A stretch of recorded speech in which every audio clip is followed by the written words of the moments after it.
Psst, psst. You. Hey, you. Yeah, I'm talking to you. Are you tired of the same old podcasts with the same old panels and the same old rhetoric?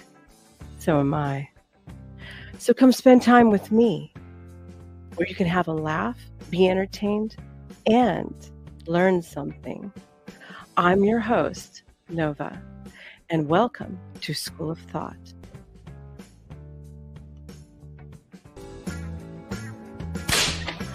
Class is in session.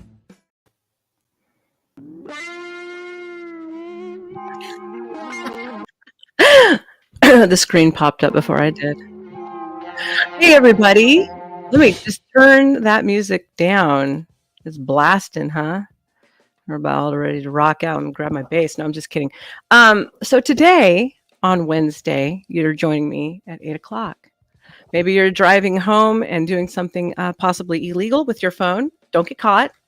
Put it on your lap or off to the side of the dashboard where nobody can see it. Shh, I didn't say that. Maybe you're at home resting and relaxing. And we're going to continue on with the series about occult practices, echo chambers, and online spaces today. And today I also have an expert guest with me on history, theologies, and other interesting things. This man is incredibly smart and somebody that I work with behind the scenes all the time also. His name is Shane, and he'll be joining me shortly. So touching back on what it was that we were starting in on, the echo chambers is tonight's topic. When it comes to deciding on an ideology or praxeology or even a political standing, you always want to first view the opposing sides. And you look at all the sides of an opinion to formulate your own so you can find balance, because you know what? Balance is key. Some people would say you only need to listen to one side. Well, no, that's wrong, because what if that side is incorrect? What if that side is misleading? What if that side has an agenda? That you aren't looking at all the possible different views of something that you're getting yourself into. You could get yourself misled, okay? So even playing devil's advocate, arguing for the other side possibly, regardless, surrounding yourself with different people with different opinions is smart, and it's healthy, and it's normal. It's okay that people have different opinions than yourself.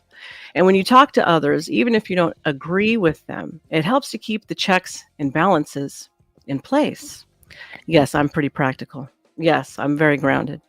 So let's start off by reading some expert writings from somebody that is near and dear on echo chambers.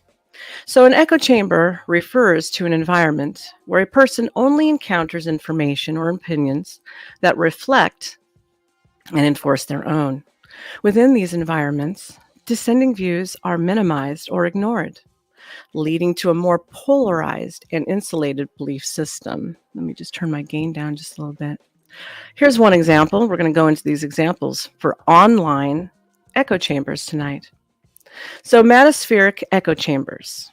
Manosphere, Men's Spaces, is a collective of websites, blogs, and forums that discuss issues related to men and masculinity, often from a perspective that is critical of contemporary gender norms and feminism. Now, this isn't a debate of whether feminism is good or bad, or if it's a problem. We're looking at the echo chambers and their standing of what they do. So, echo chambers within the manosphere operate in the following ways. We're looking at just this one side, so don't anybody get upset out there. Number one, selective exposure. Members primarily engage with content that aligns with their pre-existing beliefs, avoiding mainstream media and feminist perspectives that might challenge their views. 2,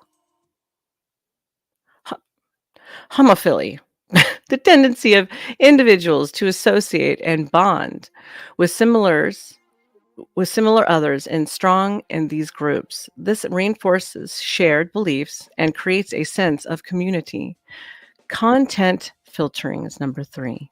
Moderators and algorithms may filter out dissenting opinions either through active moderation or through the use of upvote, downvote systems that naturally prioritize popular opinions.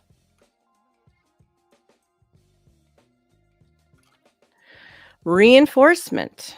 Members constantly reinforce each other's beliefs through agreement and sharing of personal antidotes that align with group norms, making it difficult for any alternative perspectives to gain traction. Pigeonholing also is another way of looking at that. 5, hostility to outsiders. There is often a strong in-group, out-group dynamic where external sources of information, particularly those aligned with feminist perspectives, are viewed with suspicion or outright hostility. Now, if you're going to be suspicious of everything and everyone and hostile towards women, well, you're not going to gain any personal traction, and you're going to be pigeonholed, and you're going to get very angry keeping yourself there because you're not going to understand really what's going on around you. You're just going to be constantly hostile. And therefore, if you're single and you're looking for a mate, you're not going to find one with that attitude. So I would suggest one and all get away from that type of thing. Functions of manospheric echo chambers. Validation. They provide a space where members feel validated in their beliefs and experiences, which can be particularly appealing for those who feel marginalized or misunderstood by mainstream society. Or in this case, women also, right? 2, identity formation. These echo chambers help in the formation and reinforcement of identity, giving members a sense of belonging and a collective identity centered around shared beliefs about gender and society. Mobilization. By reinforcing shared beliefs and creating a strong sense of community, Manosphere echo chambers can mobilize members for collective action, whether it's online activism or real-world events. Ooh, here we go. Resistance. They often function as spaces of resistance against perceived societal norms and changes, particularly those related to gender roles and feminism. Echo chambers, including those with the manosphere, can contribute to the polarization of society by deepening the divisions and reducing the likelihood of constructive dialogue between differing viewpoints. Well, that's where we started, right? Always look at other viewpoints so you can formulate your own mind and your own opinions so you are not pigeonholed or being, in other words, duped by something or somebody else. The whole point of life is for your own ability into critical thinking, not to just be a sheep following, but to formulate your own way of being that you can feel. I don't want to use the word empowered because that gets used too much, and I kind of laugh at the word empowered. But when you're, let me tell you, when you're your own person and you're not following what everybody else is doing, you certainly have a sense of confidence, that's for sure. Confidence is definitely key. And security within yourself. Not security in something else, but security within yourself and your ability to be able to see things for how they really are, not the way people want you to see those things. So let's bring up Shane. Hi, Hello, Shane. everyone. How you doing? Thank you very much for your kind introduction. No, not kind is the truth, sir. You're quite brilliant. And you've got Aww. And he's very well read and studied in everything from history into religion. And, you know, this is one person you don't ever want to get into a debate with. That's for sure. Well, thank you very much. I too find the word empowered very amusing. I do. Yes, it's a psychological ploy. It's a selling point. And so Yeah. when all the coaches are constantly using it and the motivational speakers, it's like, you know, it's when you're in sales and you start using the term money, money, money, money. If you forget everything else, you'll remember the fact in that conversation for the sales pitch all about the money part, right? So that to me is the other. Well, it's sort of like a micro propaganda, the way they use these words. Yes, but it is a it's a psychological selling point to We see empowered is power given to you by another person. Yes. So really, they should be using the word powerful. They should be using the word powerful. Yes, they should. Confidence comes with power. If you're a secure, confident, powerful person, then you don't you don't rely on others. You make your thing happen. It's the real word. That in its own is actually one of the definitions of being alpha.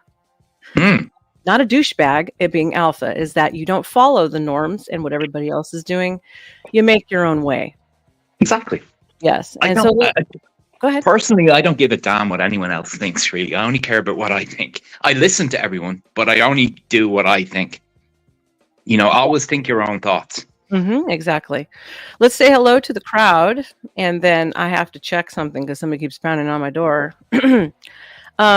Hey, Tyrone. Nice to see you. We got P. Fletch, is wonderful as always. Romano. Uncle Guns. We've got... Evening, gents. Slapping the face. We got Self-Made. We got Bandit in the house. And the Raging Tomato. Sarah, how you doing, girl? Hey, Sarah. Tomorrow. Everybody take a look at the Raging Tomato when you're done with me.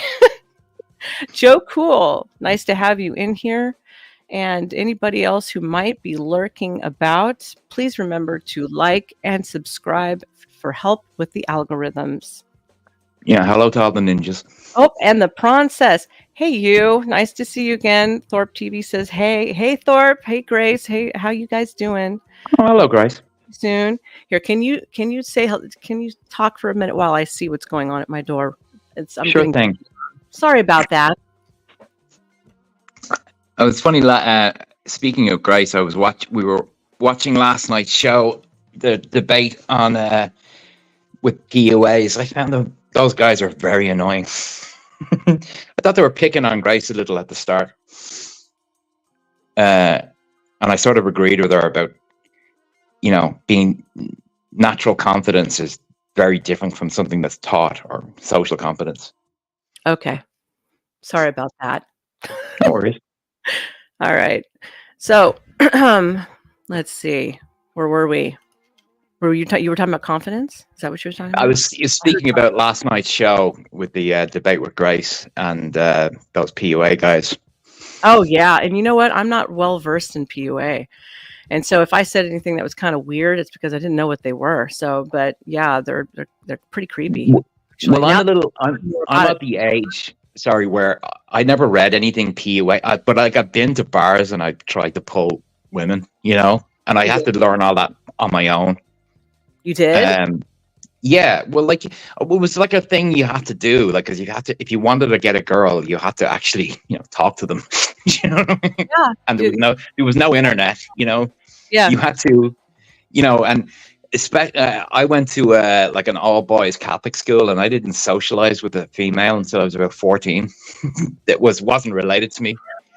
And cotillion? Did they do cotillion over there? They do. Well, we do. They don't call it a cotillion. We call it a debutante ball. Oh, okay. Yeah, and you have to. But if you go to an all boys, that means you have to get a girl from another school to go with you, or vice versa. Okay. Actually, a girl asked me to her prom. Oh my! My. Yeah. It helps if you if. I always felt with if you're trying to get a girlfriend or something, or socialize, it helps if other women like you. If you're not an asshole. Yeah, it generally helps. Yeah. If other girls talk about you behind your back, and if they say nice things about you, that tends to attract other girls. It's like I think the PUA guy called it pre-selection. Oh, do they? Yeah. That's their word for it. But it's like, if you I used to work in bars, and there was a guy, a single guy, and he used to wear his father's wedding ring, right? Okay. And that used to help him pick up women. I swear to God. I Because know. the women would see the ring and assume that some woman thought he was decent enough to marry. Mm. Now you see, there's a lot. There's one thing I don't like about the PUA stuff is the deception. Yes, it's very manipulative. Now, see, I was doing that semi-blind when I was watching Grace, which, by the way, the princess says Grace gets dogpiled every debate, but I usually don't agree with her. I know, but she was pretty spot on, actually. And then But they were dogpiling her. They were dogpiling her, that's correct. But after the stream, I got more educated on what POAs actually are and do, and reputation that follows. It kind of goes beyond womanizing into some criminal activity, which I was unaware of. So yeah, that's how it became dark and unpopular, I think. And a lot of the red pill was born in, there was a kind of cross-pollination between PUA and red pill about 20 years ago when it started. Oh, a lot of these message boards, there was an element of, like guys like trying to pick up girls and asking for advice, and these guys started giving their experience, and that they started to monetize it, and write books. And I mean, there's something to it, I'm not, there's a way to do it in a way that's ethical, you know what I mean? Yes, there should be, but we'll do a whole different thing on POAs versus some of that stuff on another stream. Yes. In the meantime, we're going to go back to the echo chambers and what is going on with online spaces, which is actually affecting pretty much everything if you really pay attention to it. Everything, political, demographical, race, sex, economics. Now. Yeah, economics. They're really polarizing everything, and all of these different attributes are having their own echo chamber. So let's start with the basics, shall we? Yes. Cue number 1. It's Yanis here, and in this video, we will explore what is echo chamber effect and why it's important. Can everybody in the audience hear this? Is the video loud and clear? Yes? Romano, can you guys hear it? I'll be also sharing some examples of echo chamber effect, so it's easier to understand what it is and what role it plays in our life.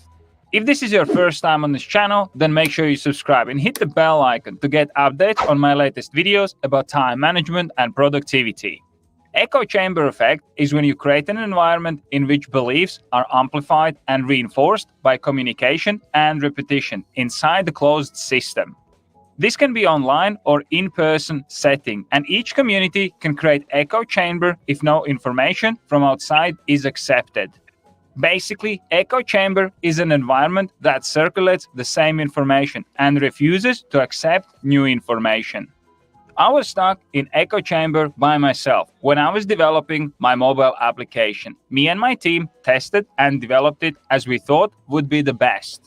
But when the application was launched, we quickly realized that users didn't use it in the way we intended, and that resulted in poor user retention. We were stuck in echo chamber, and we didn't realize that we were doing it wrong. We should have been inviting users to participate in development process instead of keeping it secret. So whatever you're working towards, be sure that you're not stuck in echo chamber and be open to an outside perspective, even if it's against your current beliefs. Matthew Syed speaks quite a lot about echo chamber effect and the power of diverse thinking in his book called Rebel Ideas. I have done a book summary for this book, and I'll link it in the description below if you want to learn more. I hope that you enjoyed this video. And in other words, propaganda also does a lot of echo chambering, which most people would be like, propaganda? What does that have to do with anything? Everything. Propaganda is in everything. It's in everything. I mean, I swear to God, you can watch gardening shows aimed at the elderly and find propaganda. I know. I mean, television, sitcoms have propaganda. Advertising has propaganda. Like these commercials for medications to, from the pharmaceutical companies. that are on every chat. I mean, I think 50% of the commercials in America are pharmaceutical. Yeah, you're about right on that, actually. Yeah. I don't watch TV anymore, and I don't have Neither, kids no, same anymore.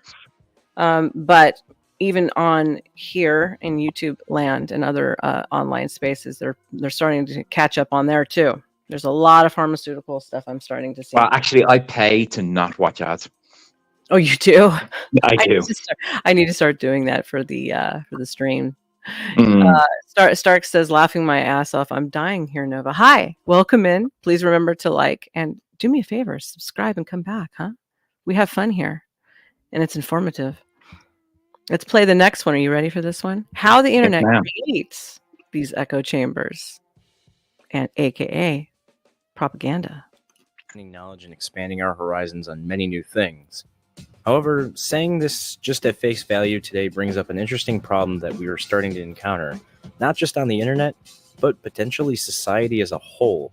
The current burgeoning ideological divide of today is due to many environmental and social reasons, but one of them might be due to how some websites may fortuitously create and promote ideological echo chambers. With the amount of information and opinions on the internet, you'd think you'd want to see every point, counterpoint, thesis, antithesis to every idea ever, but that wouldn't explain how some extreme ideas that seem ridiculous today are seeping their way into public consciousness again. Massive disclaimer, I am going to stay as apolitical as I possibly can, but I will speak my mind about the more troublesome and sensitive aspects if the subject warrants it. I also would like to say that I'm not discouraging radical or non-normal viewpoints. However, I do discourage hateful ideas. Before I really get into the meat of this, what exactly is an echo chamber? It's almost exactly what it sounds like. It's an insular communication place in which ideas that don't align with the popular or intended ideology are not allowed, nor should be criticized. And I'm here to investigate how certain websites incidentally create and maintain them. With that, let us talk about the website you are all watching this on, YouTube. I chose YouTube for the top of this topic not only due to how much there is on almost everything you can think of, but of how much of one thing you can actually find by suggested and browse features. For instance, if I made an account and started only searching up videos about conspiracies, YouTube is going to log that data and make an algorithm specifically catered to my taste in videos. Incidentally, there might be counter-arguments and videos to some of the ridiculous claims about certain subjects. But does that really mean YouTube is intentionally trying to be intellectually honest in presenting and promoting these types of videos? Hell no, it's not being intellectually honest in presenting any videos. No, they actually made a point from about 2016 onwards of changing the algorithm to promote what they called authoritative sources. Mm-hmm. You know, your CNN, mainstream sort of news, to counter what was going on naturally on the internet. I want to say hi to Shrapnel. Welcome back in.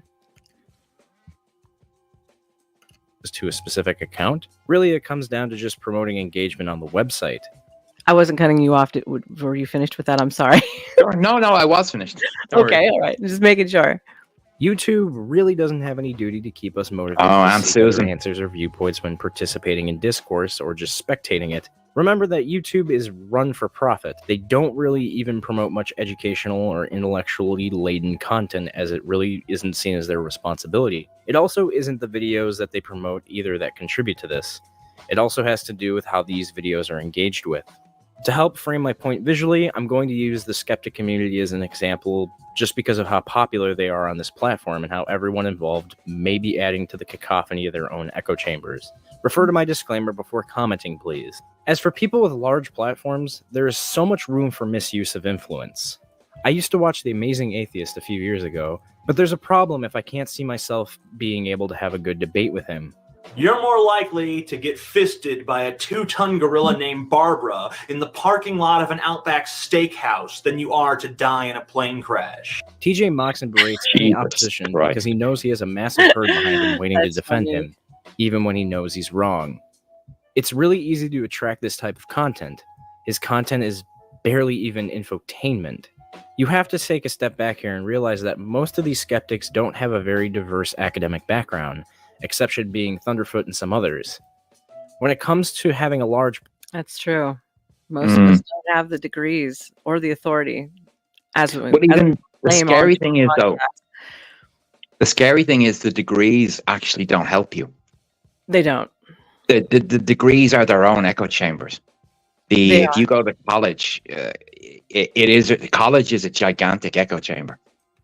It is. Yeah, I mean, you can come out believing.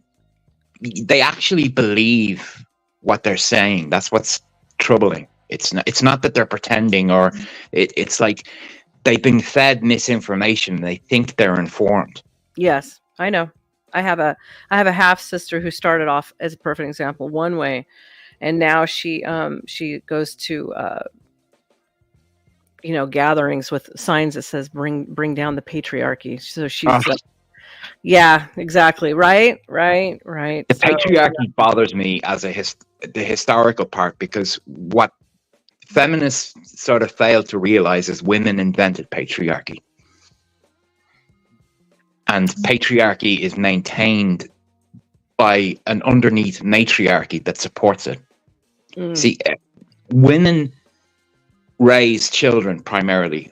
Today, and historically speaking, they always did. Women are the ones who perpetuate society and maintain its standards. And it's the hand that rocks. It's the hand that rocks the cradle rules the world. Yes, that's right. It does. It really does. And our conception of politeness and good manners, and all of that comes from women. I mean, if you actually look at the rules of etiquette, they're written by a woman. Gentlemanly behavior, to open the door for a lady and pull out her chair. All of that stuff is written by women. All the things that the feminists blame on men is actually women. Interesting. Well, I've always said patriarch. Sorry, a patriarch just means a father. It just means your dad. Mm-hmm. Yes. And in the same way that matriarch means mother, it's mater, mother, pater, father. So, if patriarchy is bad because it's a patriarchy, then a matriarchy must be bad because it's a matriarchy. Well, if one's bad, they're both bad, right? Exactly. But I mean, the idea is that they're a partnership. That they're supposed to be, you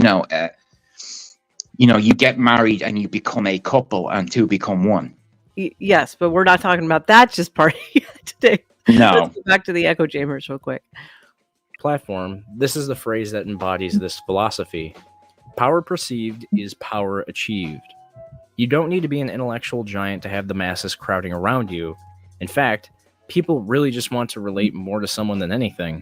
Anyone can make these types of videos, and the intimate and homegrown feel is what sells it, not the intellectual substance. Presentation on YouTube is more than half the battle, and this community has this skill pretty much mastered. However, this does not excuse people from trying to seek out other knowledge on the topic. Watching YouTube videos is very different because information gets fed to us, rather than us interpreting it. You really need to read or listen to other perspectives to be more intellectually honest.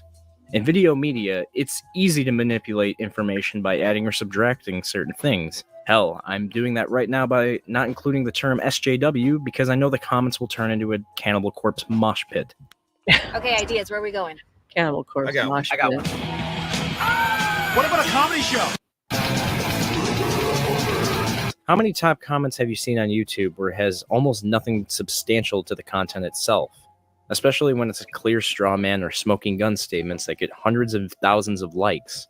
Unfortunately, I can see simple quips as accidentally leading someone to change or reaffirm their opinion because of the numbers of likes it can get. This arbitrary quantity of a visual representation of a thumbs up may actually have substantial effect on someone's perception of something. This system isn't inherently bad. It's just YouTube incentivizing engagement with its videos and its platform. This is just a side effect that may actually only affect extremely ignorant people, but I'm probably underestimating the number of that population. A common criticism of Reddit is that it's mostly an echo chamber. Subreddits that embody differing political and social philosophies.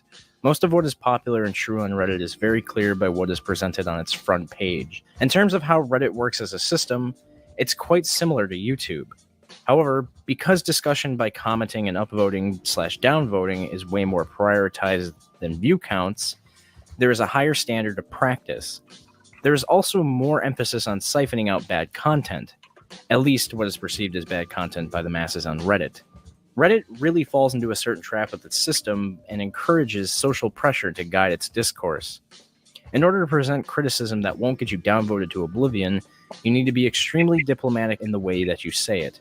I understand this, but there has always been extreme opposition to criticism towards certain ideas. Most subreddits, especially the top front page subreddits, default top content and comments on their threads. Top comments establish a hierarchy for who is right and wrong by upvotes. On YouTube, you can't tell if someone's comments are downvoted. On most subreddits I go to, you see negative downvotes on many comments. Some subreddits actually attempt to hide scores on comments as to not encourage this. These are primarily used in serious discussion threads, mostly about politics. However, I still can't forgive how the website still sets up a pseudo-meritocracy with the system. Karma is an integral system on Reddit, and it works effectively for people wanting to get information fast and guaranteed quality. Time and time again, I've encountered things getting downvoted for bad reasons, be it criticism or just a link to something. I should be transparent and say that I personally really don't like Reddit. I used to love going on the website from 2010 to 2014, but I started noticing how obnoxiously pompous and impudent the community could be. Don't get me wrong, there are insular communities that deviate from the norm that I go to sometimes. But I always feel that there's an air of dishonesty and ingenuineness when I go on Reddit. Wow. Like he said, they don't like you criticizing their spaces. That goes along with the whole closed-minded issue now, doesn't it, Shane? It does indeed. To be honest, I'm not very much familiar with. I use Reddit, but I use it like to talk about books, and like fiction. It's good. There are some fun threads, or I like those "Am I the asshole?" stories. I like those too. I've been watching and reading a lot of those lately. Mm. Did you see one recently that you liked the most? Well, there was one about it was a woman, and her husband were having marital problems over the in-laws, and yeah, the in-laws are always a problem. This woman was she was upset, or not. I don't agree with this woman, but the grandfather was affectionate with the children, and she was suspicious. And now, by the sounds of it, it was perfectly innocent, and most people seem to agree that she was overreacting. Yeah, that happens. It was more like the grandfather would, buy candy for the daughter or for the little girl, or buy, get her something, and go, now where's my hug, Mm-hmm. And then it's all been straightened out now, right? Oh yeah, it's fine. It's fine. Good. That's excellent. That's excellent. So let's go back to our echo chambers and our propaganda vehicles, shall we? Yes. Okay, Twitter is more of a complicated one to talk about. I'm just going to say this right out of the gate. Twitter is biased and does silence others, even if they aren't exactly hateful and deserve to be silenced. I feel that there is a huge problem, not because, freedom of speech, but because it really limits how discourse takes place on the platform. There's a clear bias on the platform that is very evident. Even without that, discourse on... Sure, what's up? Do you know when this particular video was made? Was this before Elon bought it or after? This is before. Yeah, because he's right about if you read the Twitter files, that was shocking what they used to go on there. Mm-hmm. I remember it was all true. I watched it. I watched it go down in real time. Anyways, Twitter. Oh, speaking of Twitter, apparently today they have started to ban OnlyFans people. Interesting. I'm gonna have to figure out why they're doing that. I'll look into it after this. Self-made says, Twitter is Twitter, or is it X? I'm a Gen Xer. Yeah, I know. I don't even know if it was a good idea to change the name, but I guess to give it a new branding and to erase some of the history that it was attached to, you usually have to rename a business to get it away from its old past. So it's a marketing thing, isn't it? It's a marketing business move, yeah. on Twitter can be really limiting. Even though the character limit just recently increased, talking on this platform can usually lead to miscommunication and things being abridged inaccurately. The amount of misinformation that can spread on this platform has come to the point where Twitter needs to make an algorithm that spouts out bots that perpetuate propaganda. On top of this, you can block and mute others and optimize tweets to fit exclusively with your opinion and worldview. There has actually been a study done by UK think tank Demos detailing that social media is in fact enhancing the echo chamber effect. They found that many users on Twitter who align with a certain political ideology tend to only engage with like-minded individuals and retweet and like news sources that are known for their political bias, such as The Guardian with liberal views. If you go on Twitter enough, you know this is to be true. I often see threads where some ideas are excluded and often leads to misuses of ad hominem and straw manning. There's a cesspool of people who don't ever substantiate their point or just outright insult others. This goes for everyone, no matter where they are in the political compass. I'd also like to note that Tumblr is very similar to Twitter in this topic, so I won't be talking much about it fully. If you would like to expand on it though, please leave a comment.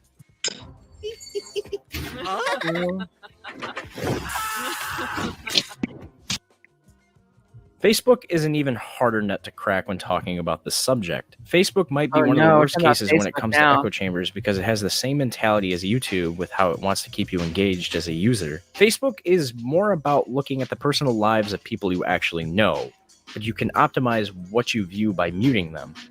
Facebook is way more insular than the rest of the platforms when it comes to this. Twitter is known to promote tons of different things, and you're bound to see it either way. If you exclusively use Facebook, it's really easy to find yourself solidifying your opinions with no conscious thought or participating in stimulating discourse, besides weird arguments with your creepy uncle. The fact that we can mute and unlike or unfriend someone because they had conflicting idea isn't really conducive to staying intellectually honest. 4chan and other image boards are actually the most interesting examples to point out here, because their problem more lies in their community rather than the system of its website. Every board on these websites are their own type of echo chamber, one way or another, but you are more likely to find differing opinions because there is no system on the website that silences or pushes these opinions away. Everything you see on the thread is how it's chronologically shown, and the catalog mode is usually defaulted to bump order. Different boards have other variants in their systems as well. 4chan is a lot better about discussion because of this. You see everything as it happens. It's more of a stream rather than a controlled waterway. People who use these image boards know this already, and can tell you that this is why they prefer this platform over others. Me included, to some degree. But, like I said earlier, the community is what drives certain echo chambers. 4chan has always been extremely insular and is always critical to new people coming in. 4chan is not a welcoming place at all. If you post, you need to adopt to the same mentality as the rest, or you'll be criticized to no end. This is also where the bait image macros come from. People intentionally trying to provoke anons by saying something out of the norm. With everyone posting anonymously, it is really hard to gauge what the tried and true ideological status of 4chan is, unless you only go on poll. Then you know exactly what it is. The history of 4chan goes... Yeah, like certain government systems that you're not allowed to speak out about anything or even criticize, taking your freedom of speech away from you, like the CCP, for example. Oops. Do you have anything you want to say or add to that? Well, America is... See, you have natural freedom of speech in your First Amendment. Over in Europe, we don't have that. It's more of a custom. But they're coming after the internet hard here. Mm-hmm. They're introducing new hate speech legislation that will it will give the authorities permission to look at your devices without a court order. They're going to say they're policing offense. I know. You can't get your feelings hurt anymore. It's an offense and it's a criminal act. My ass. Yeah, I mean, a woman was arrested and jailed for offending a sex predator. Mm-hmm. And she served more time in jail under defamation laws than he did for his offenses. For his offense, for his act. Got it. Yeah, he got a suspended sentence and she didn't. That should tell you who they're siding with now, doesn't it? It should, shouldn't it? Yeah, let's continue on. More by the events of the actual people, it's harder to trace. Because of this, 4chan is one of the most unique cases to talk about. The culture on 4chan is what drives its echo chambers, but it isn't further cemented by a web system. There is nothing wrong with associating with like-minded individuals on the internet. I hope you didn't get that impression from this video. I just wanted to help rationalize why some discourse on the internet may be changing. Please provide feedback and added discourse in the comments. Just remember that the place discourse is held ultimately affects the quality of it.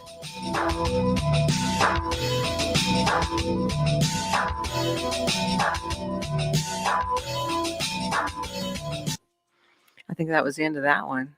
Yeah, he's right though. It's very, very, very difficult to have a good, honest conversation on Twitter. Oh yes, it's hard to get a good, honest conversation anywhere anymore, even YouTube. So you have to be careful of every stinking word that you use, you know. And then it's the character limit hurts. You know, you can never actually get your real opinion across. Yes. In a way. Yes. It's too limited. Very, very true. It's very limited. It's very limiting. And then people's opinions and their thoughts get suppressed, and then it does never get. And he's right about the ad hominem attacks. So people just go on to insult each other. It's very unproductive, you know. Yeah, and it's very base mentality. Also, you get absolutely nowhere with it.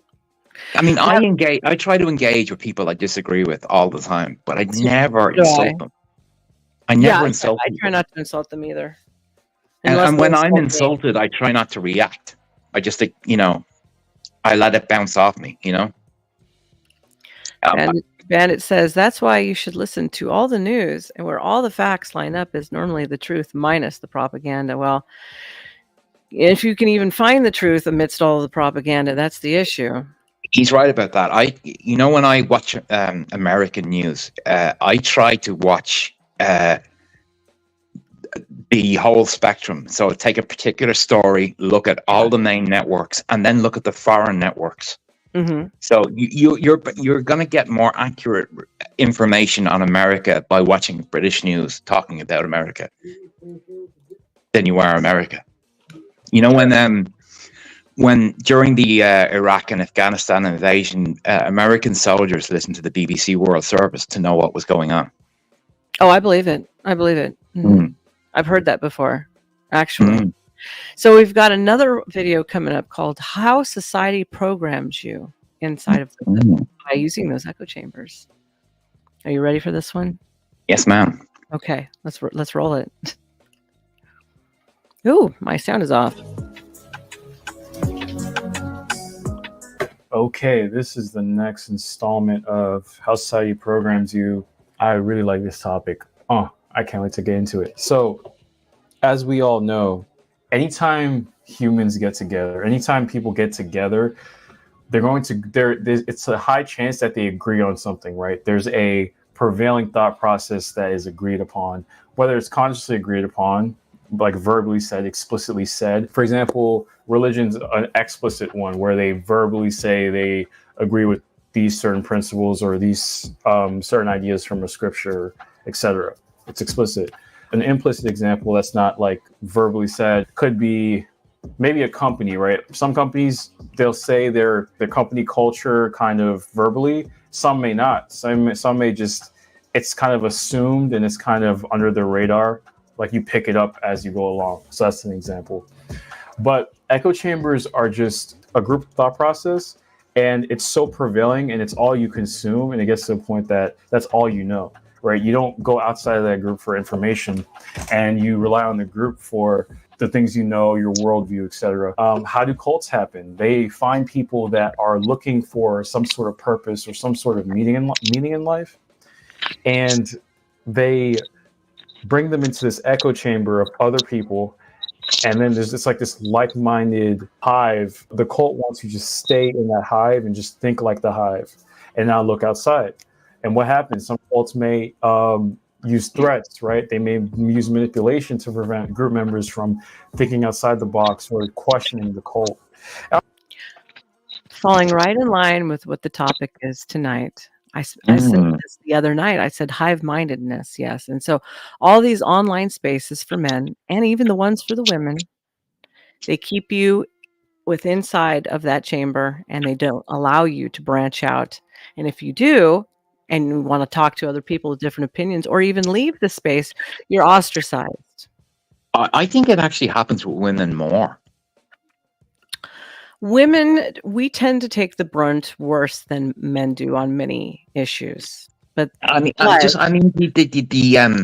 the way that you're punished yes, for not we're going punished along, harshly. Yeah, we are punished more harshly for everything, pretty much. and Yeah. also the way ideas work. You know, if you like read Cosmopolitan magazine, you know, you will listen, or social media. I mean, social media seems to affect women the way porn affects men. Yes, a little bit. Well, some women, not all women, not me. I stay Of course, not. Sorry, on any subject, not all should be assumed. You know, Yes. there is no 100% on anything, in my experience. I'm going to quote Uncle Guns on this one. BBC Socialist State Television tells the truth. That was effing funny, he says. No, I'm talking about the BBC World Service, and I'm talking about war news. I know. But I just wanted to read his comment. No, the BBC does lie, and there's especially Very about much so. politics. Yeah, very But much. what I'm saying is that if you listen to the lies, you can find the truth. You know, Sometimes. when everyone agrees on a subject, it's usually wrong, is what I'm getting at. Yes, I agree with you on that. Usually. I'm not saying every group is a cult. Of course not. You can still have echo chambers in pretty open-minded groups, right? There are spiritual communities out there that seem very open-minded, but if you really look into it, it's very dogmatic and it's very hive-minded in its thinking. So when we talk about how society programs you, and we talk about echo chambers, yes, society as a whole can be an echo chamber, right? Like, for example, one society can be an echo chamber if that's all you know, it's all you grew up, you never traveled outside of it. That can be an echo chamber, right? And then you travel outside and you get culture shock and you're like, whoa, what's all of this other stuff? Or it's hard for you to imagine other people's worldviews, right? Because you've just been in that echo chamber for so long. And echo chambers, they can have their place, right? Like, I get it. When you're in an echo chamber, you get your ideas get validated, and you feel good, or you have a sense of purpose, meaning you feel like you have a sense of understanding. But this video is to say that there are other things that can help you branch out than just that echo chamber. You can see echo chambers in everywhere. You can see echo chambers in fan bases, whether sports, movies, Hollywood, whatever. You can see echo chambers in friend groups. You can see echo chambers in, of course, religion. You can see echo chambers in companies, etc. And if it's all you know, then that group kind of just has you, right? It has you by the balls, for lack of a better term. It just has you. It has your mind. It has your self-esteem. It has your emotions wrapped into it, and that's not good, because if a group or some sort of establishment can have such control over how you think and how you move, you know, your likelihood of you kind of having a free mind and thinking for yourself gets diminished a lot. So how do you even avoid echo chambers, right? I'm not saying I've 100% avoided echo chambers in my life. That just wouldn't be true. But I can say I've dodged a lot of them just through self-awareness, educating myself, and being open-minded. Like, it's literally those three things that I gotta read this. I'm not sure how to pronounce your first name, so I'm just going to call you Mr. Stark. Echo chambers are great to elevate your self-worth, and who could resist that shiny gold membership card? It's just awesome. That is the appeal, isn't it?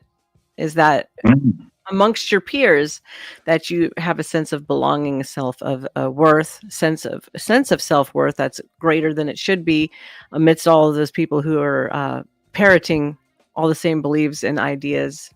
So that's the allure, that there's a sense of belonging, I think, in community that really attracts people, especially it's comfortable. It's comfortable, and especially people who are hurting. I'm aware that there's a lot of hurting men out there, but there's also a lot of hurting women.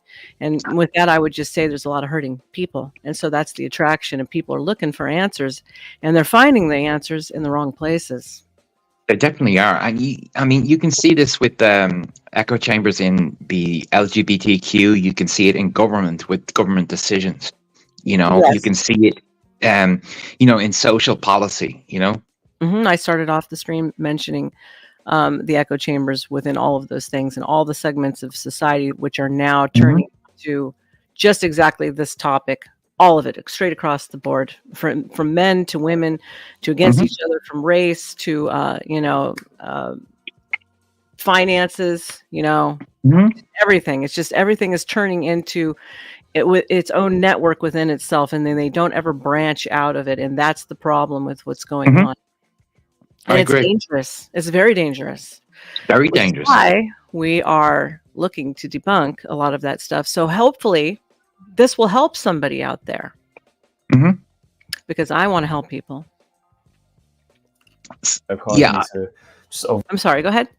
Yeah, I agree as well. I think the key is, I think this guy is correct about having an open mind. If you are constantly willing to reassess what you believe and to listen to new information, you should be okay. But that's the problem. They're not willing to look or listen to anything new, and then they shame you for the new information. They even do that with inside of churches.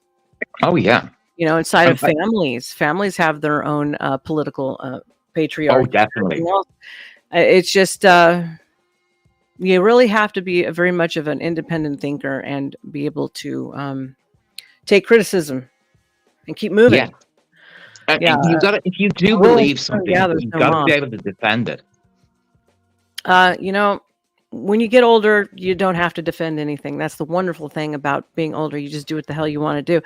I want to welcome in Stephen. Haven't seen you in a bit. Welcome back in, honey. Avoid so many echo chambers. And granted, when you try to dodge and avoid echo chambers, you may offend some people.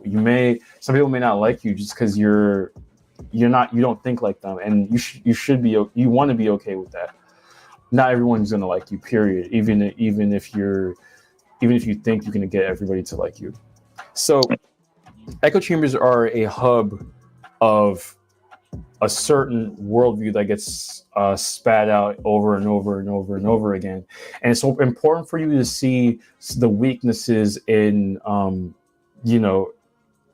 various groups or communities that you're in, because I guarantee you there are those present. You get to see where, things just don't align and they just don't make sense. And then also see where they do make sense, they do align, and then pick out the things that matter to you. There's certain YouTubers and influencers I watch from time to time, and I can start to pick up when their videos, community posts, etc. start to sound like echo chambers, right? They start to sound like this my way or the highway type of deal. And that's where, you wave that red flag and you have to really think and be like, okay, where's this person going with this? That's the big thing to keep in mind when it comes to programming, because echo chambers, it's not just a sharing of ideas, but it also benefits people in a way, in that it can be a source of self-esteem. It can be a source of a need to belong, which is one of the human needs. It can be a source of so many things, right? But it can also have some underlying things that just aren't the best for you. So it's just a thing to keep in mind. Some ways to find out if something is an echo chamber is if there's a prevailing thought process that can't be challenged, or when it gets challenged or questioned, it's like this big thing. Another thing is if it's difficult to bring in new ideas. And a lot of times you can also tell if something is an echo chamber by who the quote unquote leaders of it are, how dogmatic they are, or how, closed-minded they are, how much they do research and read up on things. That's another thing. So that's when you can tell something's an echo chamber. Guys, I hope you enjoyed this video on how society programs you. I'm about to go for a walk. Like, comment. I would say this man is very insightful. He's correct. He said everything he said was perfectly correct. He is. He's very correct. And do you notice the word dogma? See, this is the thing. I think religion is the key to this, because everything follows a religious pattern. Yes, it does. those who speak out are heretics, or Right. you see, things about like witch trials. That's an echo chamber, I was called a heretic and a dirty Protestant not too long ago by some people within their own echo chamber. Oh my word. Yeah. Should I drop names? if you like. People in the space. Yeah. Oh, I think I know who you're talking about. Yeah, but people on somebody else's panel, I'm not gonna give them. Well, in fairness, like I'm not gonna give them any clout right now. Maybe later. What's interesting is though, like depending on what religious denomination you are, you could be a heretic. That's true, but to everybody, they have the correct one. Yeah. No. You see, this is the thing about religion to me. Religion is based on faith, right? And faith has no evidence. Do you know what I mean? You can't. That's true. You can't perfectly say you're right. It's just you believe you're right. Mm-hmm. It's like when women say I feel like, it's that sort of thing. So you need to how would I describe this? You need to let everyone make their own spiritual journey. Yes, but if we're going to go into like any type of a religious thing and people calling each other heretics, the key to it all is this. Christ said, you think that you have eternal life, and they are those that speak of me. The end. That's the end. That's the be all and the end all. And it isn't about your book underneath your arm and your form of holy roller. No, I'm a religious person, but I'm not a Bible basher, Yeah, neither am I. I don't need to convince everyone, that I'm right. I don't convince anybody anything anymore. I stopped that years ago. Years ago. But I try to work with other branches of Christianity, with like Catholic and Protestant and other. I try to focus on what we have in common. Mm-hmm. It's like that old Ronald Reagan thing. If I can agree with someone on 7 or 8 out of 10 things, I can work with them on anything. Yeah, you know what an interesting thing is, which is probably something I should say for another stream, but I'm gonna mention it anyways, because you said you concentrate on the things that you can agree on. My dad, in the prayer lines, he would approach them differently, and I thought it was very interesting.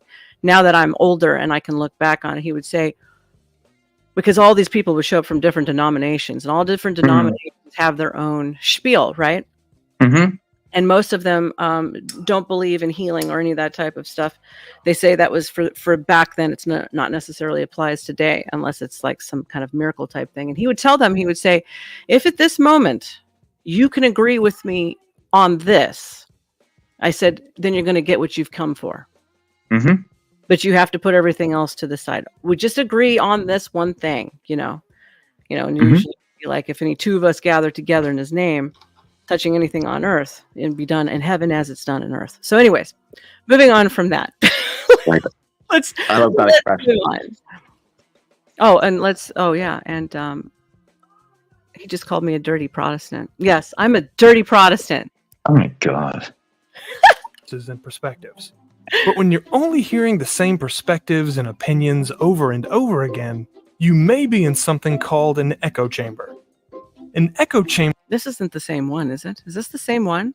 I'm not sure. One thing I would point out, that echo chamber, the historical term for that came about in royal courts, where they used to, tyrant monarchs used to have these accused people of crimes and bring them into these little chambers where you were like, everyone was against you in that room. Mm-hmm. They used to call it a star chamber. Interesting. A star chamber. Mm-hmm. That's interesting. Mm-hmm. Hey, Plumpy, thank you for the compliment. I'm glad to see that you're back. We always enjoy your company. Okay, I'm going to continue. Is that okay, Shane? Sure thing. I don't think I played this one, but it's kind of starting is an environment where a person only encounters information or opinions that reflect and reinforce their own. Echo chambers can create misinformation and distort a person's perspective, so they have difficulty considering opposing viewpoints and discussing complicated topics. They're fueled in part by confirmation bias, which is the tendency to favor info that reinforces existing beliefs. Echo chambers can happen anywhere information is exchanged, whether it's online or in real life.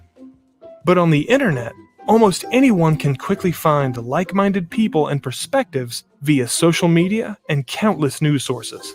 This has made echo chambers far more numerous and easy to fall into. They're also tricky to recognize, especially if you're in one. If you're ever wondering if a social group or website may be an echo chamber, stop and think. Do they tend to only give one perspective on an issue? Is that viewpoint primarily supported by rumor or incomplete evidence? Are facts ignored whenever they go against that viewpoint? If you answered yes to any of these questions, you may have found an echo chamber. There's no perfect way to avoid echo chambers, but there are a few tips that can help you stay on the right track. Make a habit of checking multiple news sources to ensure you're getting complete, objective info. Interact with people of different perspectives, and take care to discuss new ideas with facts, patience, and respect. Finally, remember that just because you want something to be true doesn't make it fact. No matter where you go or who you meet, always take the time to stay informed and avoid echo chambers. It's very good advice. I would definitely agree with that. Perspective key. I like freedom of thought personally. I do too. I see. This is the thing. You can disagree with anyone on anything if you're respectful, and they will still like you. You know, if you can disagree with someone in a respectful way. You would think so, but not in California. I don't know. Oh well, yeah. Well, California is know about that. You probably know, a different animal from what I hear. Yeah, I've been in some uncomfortable places before, and they'll unfriend you. They'll if they're related to you, you're no longer related to them. Well, isn't entertainment? The entertainment business seems to be a very large echo chamber.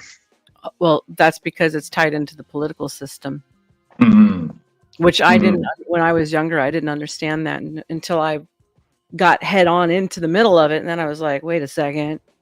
I started noticing it with the award shows, you know, the way the actors used to give their speeches, you know, and I was like, Jesus Christ, this is a cult.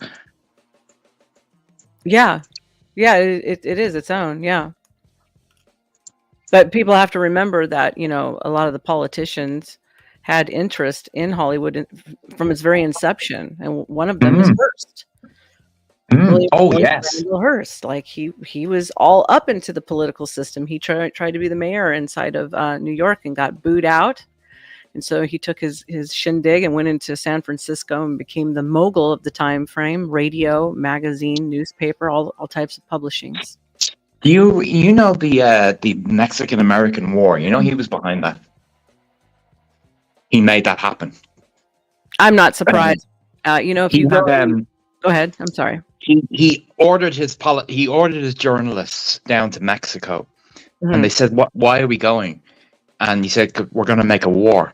And he goes, you provide the pictures, I'll provide the war. And he went to DC and made the war happen, and they sent them down. And this would be just before World War One. So some Mexican, I don't know if they were criminals or whatever, but they crossed into American territory and, you know, committed some crimes, and that was the justification. And they invaded Mexico. General Pershing, the guy who led American forces in World War One, and the young Patton were involved. But Hearst arranged it all. You know, if you visit Hearst Castle, and I've been there many times, and they've changed the rhetoric from when I first went there. You would get to know more truth. And now even that's been whitewashed because he was the Hugh Hefner of the time frame with his own personal motto.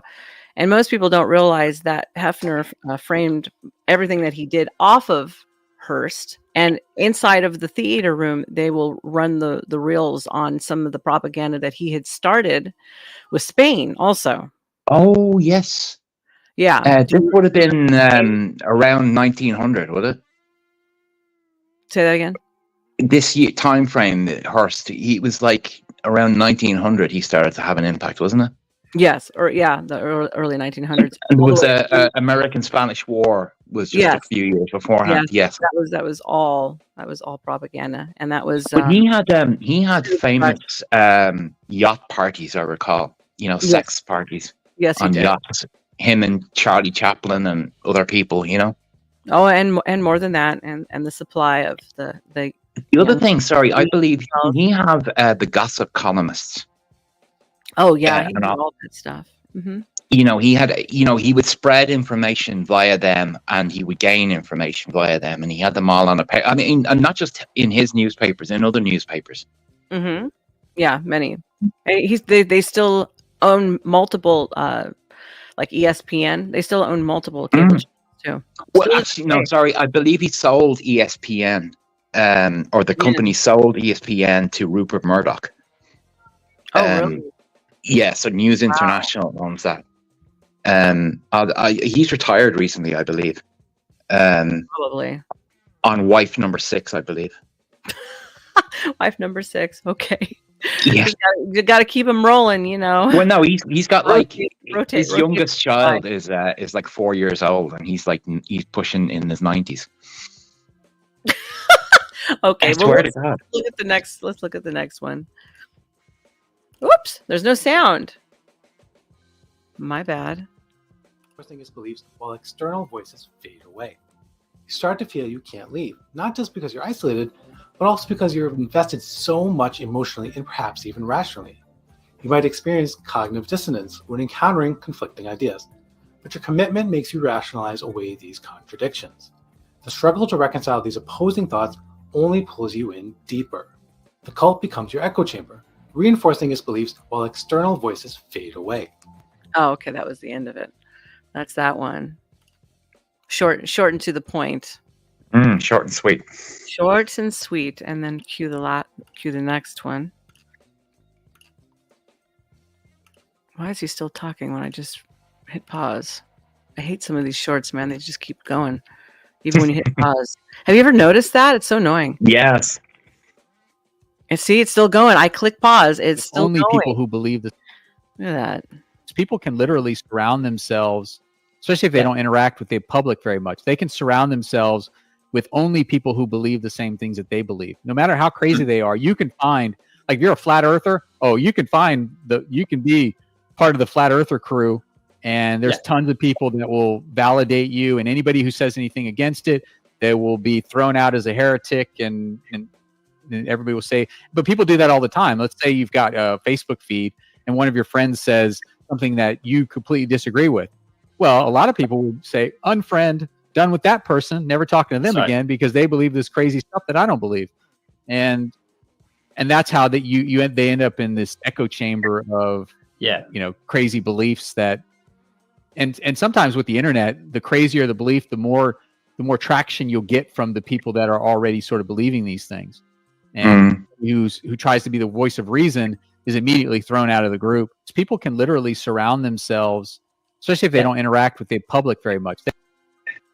Yeah, get out. Right.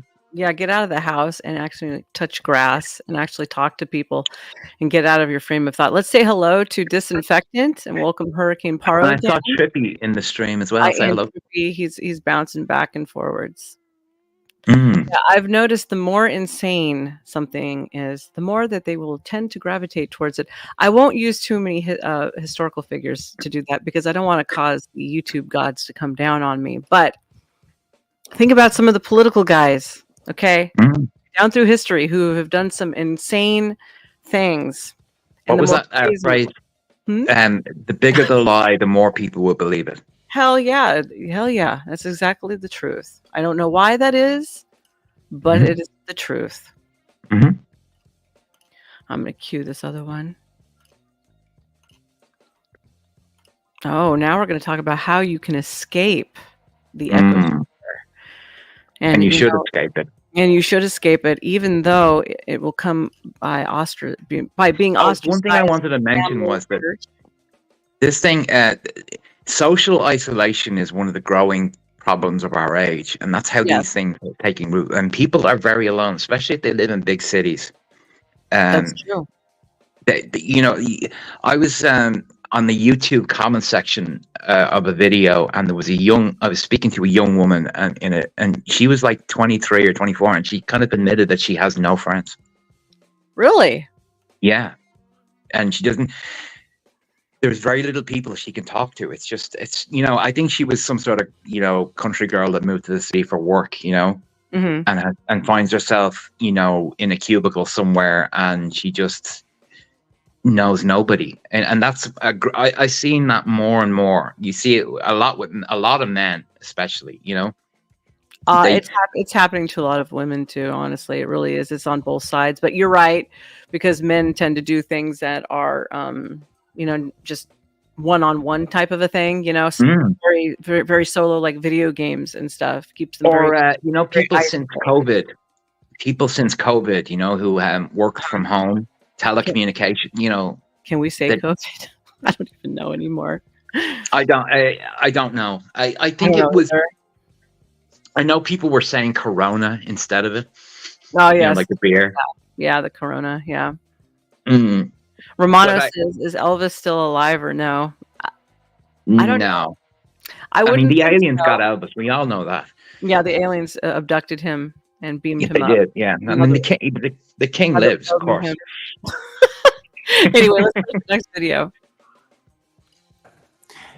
Yeah. So the question here, especially for young people who have grown up in the echo chamber world of social media, how do you deprogram from that? How do you become able to open to truth, to recognize nuance, to recognize complexity and ambiguity, to be comfortable with that when we've been trained to source so much of our identity and self-worth from the in-group that says that we're the right ones, we're the good ones. So I think that the initial impulse comes from a discontent. Like, I'm sick of that. This isn't really meeting my needs. This feels small-minded, and there's a bigger world out there, and I feel limited and constricted by this echo chamber. So it's a discontent that provides the courage to put down some of these pieces of an identity of as being good and right. Because if you evaluate every new piece of information according to, does this confirm that I'm good and right? Then you will never have room for any truth that contradicts existing ways of thinking. And your mind will become smaller and smaller and smaller. That means that entails a self-righteousness complex. That's a self-righteous complex. Yeah, I don't like this. I don't care about that. I don't care about being righteous, No, but he's talking about the mindset that drives people into those directions. Yeah, I'm just saying it's a bad mindset to have. Yeah, it's like a hero complex, and it's a virtue signaling. That's a virtue signaling, and they don't even realize whatever the virtue is. It might not even be very virtuous at all. But no, to me, real virtue is silent. It's private, What do you say? That's true. Yeah, self-made. He's trolling. Stop talking about bandits. He's my friend, he says. Oh, those two crazy kids. Okay, let's continue on. You will become habituated to thinking certain thoughts and not others, to seeing the world in one way and not another. If you want your mind to stay supple and you want your intelligence to grow, you have to be willing to make a sacrifice. The sacrifice is of having been right all along. The sacrifice maybe of being right at all. The sacrifice being of being better than somebody else, morally or intellectually superior.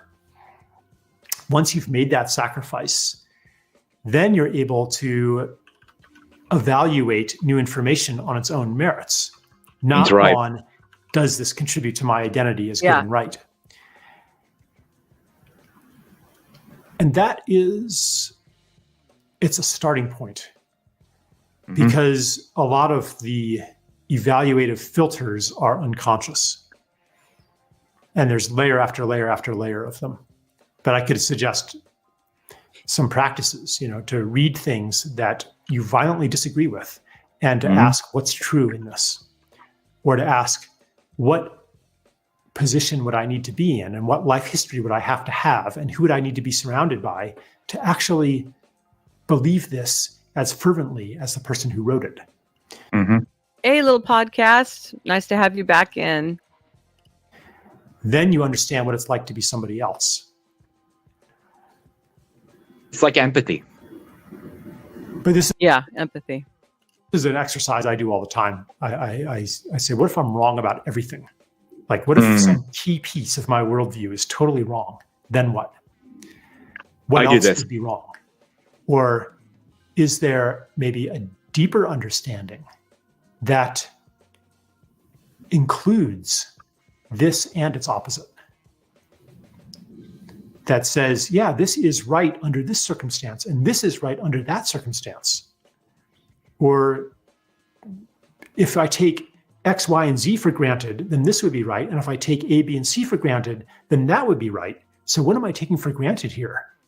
And why am I taking that for granted? So it becomes a process of self-discovery also, not just of intellectual development.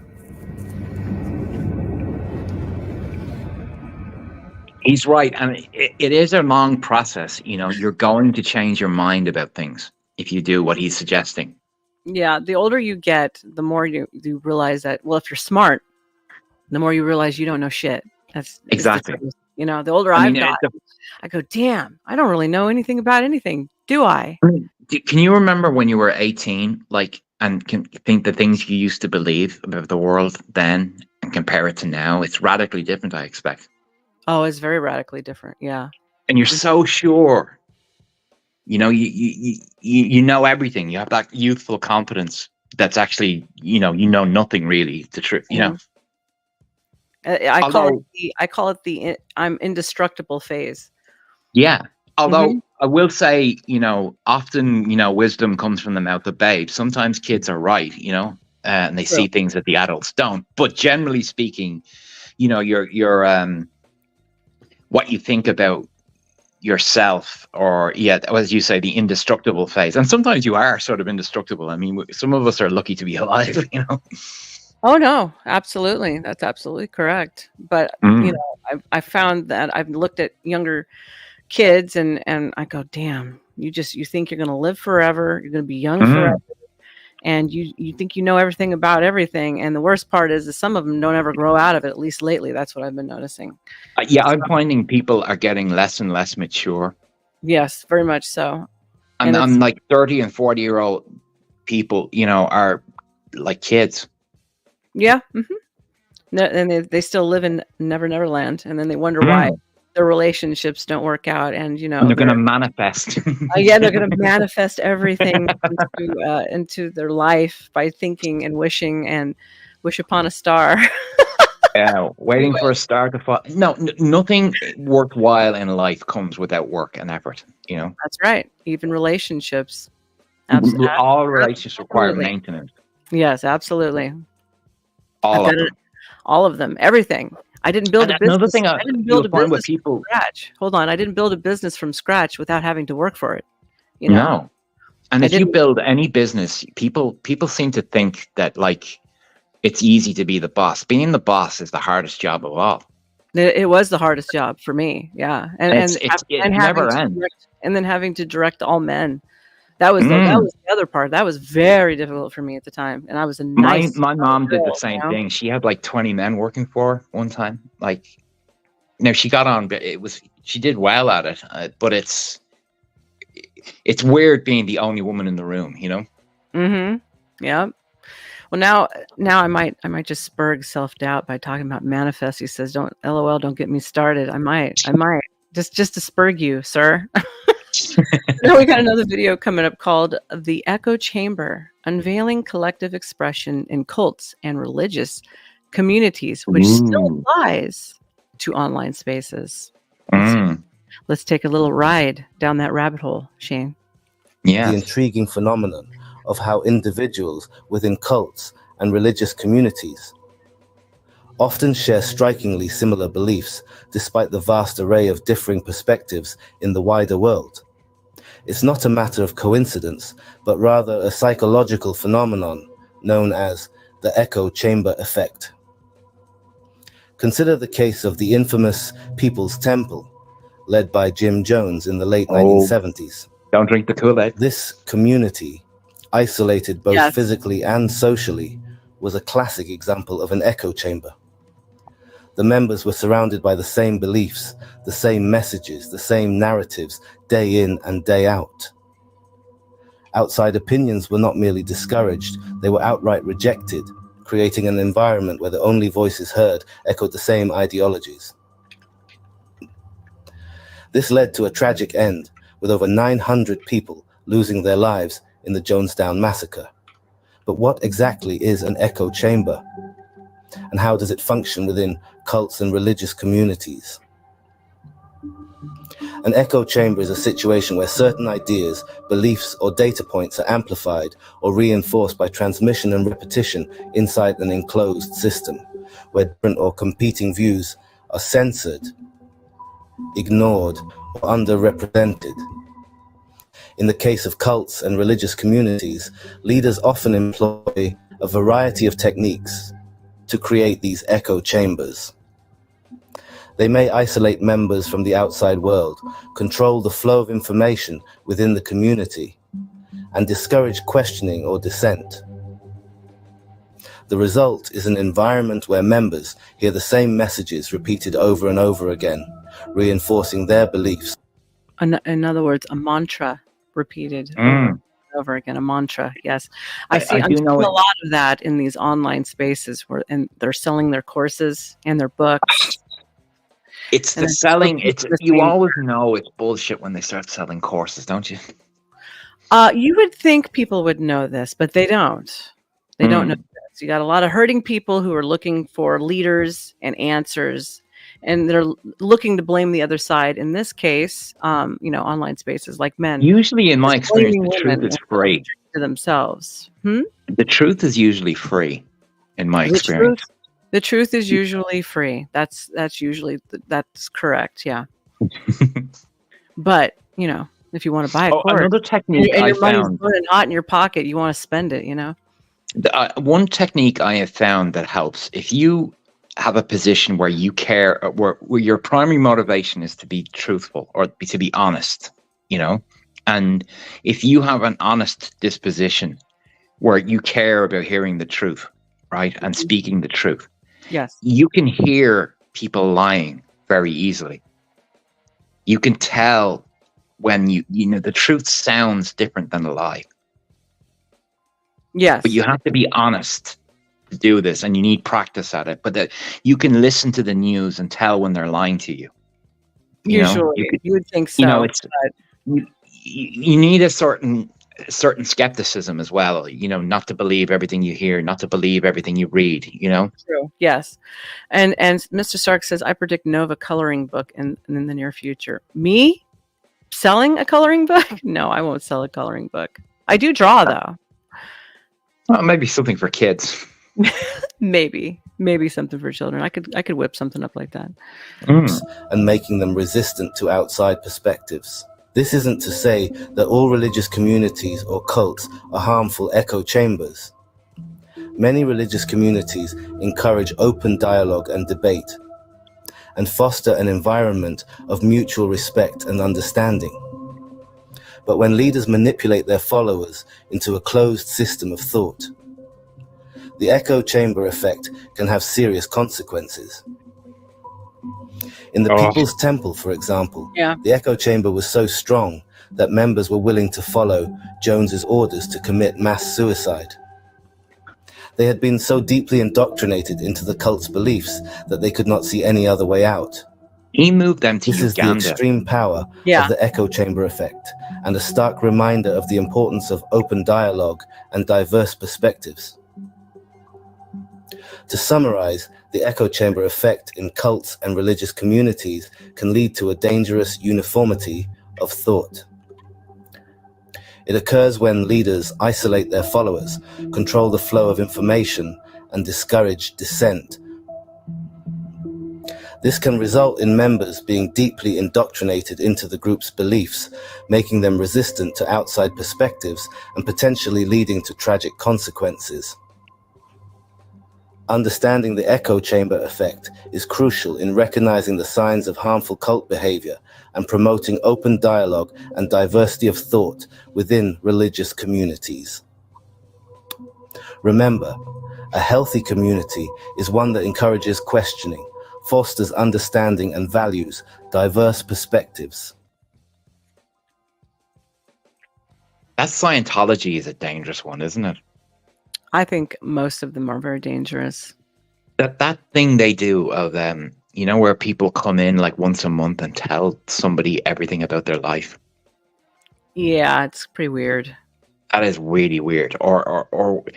I've heard of some, the way that I don't know, do they call themselves a church? Is it the Church of Scientology? The way they behave is scary. It is. And, some of the Jehovah's Witness things that I had to attend for a while, about that long. Oh, God. They pass around a mic and then they talk about all of their, things that have happened, and then their complaints about why they don't understand, but I guess understand things about life that they want to have answered, but they're not allowed to read the Bible. So then they can't get any answers to anything. I felt the one thing that bothers me about Jehovah's Witnesses is the medical stuff. Oh yeah. If they're sick child and they won't get treatment, that really bothers me. But it's also it's like, what do you do? I mean, how do you respect someone's religion without allowing abuse to happen? Or to minimize harm. I know, but those are, even though we might not like it, those are the rights of the parents. And yeah, I agree. No, I agree. It's a conflict I have trouble with, is all I'm saying. I know. I have a trouble with it too. Selfmade says, any travelers in the chat with eyes looking around? So if you're lurking about, please remember to hit a like and subscribe to me. There will be leave a comment as well. Yeah, leave a comment. Let people know what you think. Hey, Roomski. Thank Trippy. Trippy sent him over. Nice to see you. We welcome you in. And now I'm going to cue up this one, which is The Killer, Alpha Male, the case of Lyndon McLeod. Look, there can be only one. There can only be one. Jordan McGully. And if everybody doesn't know, Shane is our favorite Irishman. Do you know they're remaking Highlander? No way. You know what? They are. Surprised. I'm not surprised. Henry Cavill is playing the lead, and it's being made by the guys that made John Wick. Really? The stunt guys, Oh. And they want to make a great sword fighting movie, Henry Cavill. Well, he's jumped from getting fired from Superman to doing that. Good for him. He's actually becoming a father, apparently. Really? For the first time. Yeah, he announced it a couple of weeks ago. Now, see, there was big rumors going around that he was very rainbow. So, well, no, he used to date Gina Carano. Yes, I've heard that. Yes, but he was very. I don't know if you saw when that Me Too thing happened. He was very afraid of dating. Well, yeah, because these broads were lying most of the time. But if a guy like him, like very handsome, rich and successful, was worried, can you imagine what a regular dude would be thinking? Yeah, but a regular dude doesn't have anything to lose like those guys do, and be made. Yeah, but if something happens, if a Henry Cavill is accused of something, he has the money to protect himself. That's true. I will say, and then I'm going to start the video with this, that Henry Cavill is the only has the classic leading man look, handsome man look left in Hollywood. And what I really like about him, is that he respects the material of whatever he's doing. Yes, that's very true. That's very true. So let's take a look at this next one about where these echo chambers can lead people and who they also attract. Because always remember that these echo chambers actually attract certain types of characteristics and not always good. You have likely never heard of this man before. But this narcissistic, misogynistic, violent man created a self-insert fanfiction trilogy all about himself. Hey, Tariq, nice to have you in. Hey, Tariq. Most of those around Lyndon ignored the glaring red flags, and those who did highlight his concerning behavior to authorities were seemingly ignored. But in December of 2021, Lyndon would go on to commit a series of violent actions, all of which were detailed in his books. And the consequences behind these actions were catastrophic. Good morning, good afternoon, or good evening, folks. My name is Adrian, and welcome back to another video by Coffeehouse Crime. Today we're looking at the case of Lyndon McLeod. Now, this case is something. Lyndon McLeod's story is right up there with Randy Stair and Elliot Rogers as one of the most insufferable perpetrators that I've covered. And so with that said, viewer discretion is advised. And of course, just to let you know that I post solved, unsolved, and strange cases here weekly. So if that's of interest to you, please consider subscribing to Coffeehouse Crime. So please, take a seat, my friend, and enjoy the coffee. Victor just came in and says, "Hey, I'm here to tell you I love you. I don't know who you are, but I love you too." Welcome in. Hit the He's like only human. and subscribe, and more to come, honey. Yeah. This is the case of Lyndon McLeod. I've never heard of this guy. Me either, but we're going to find out together.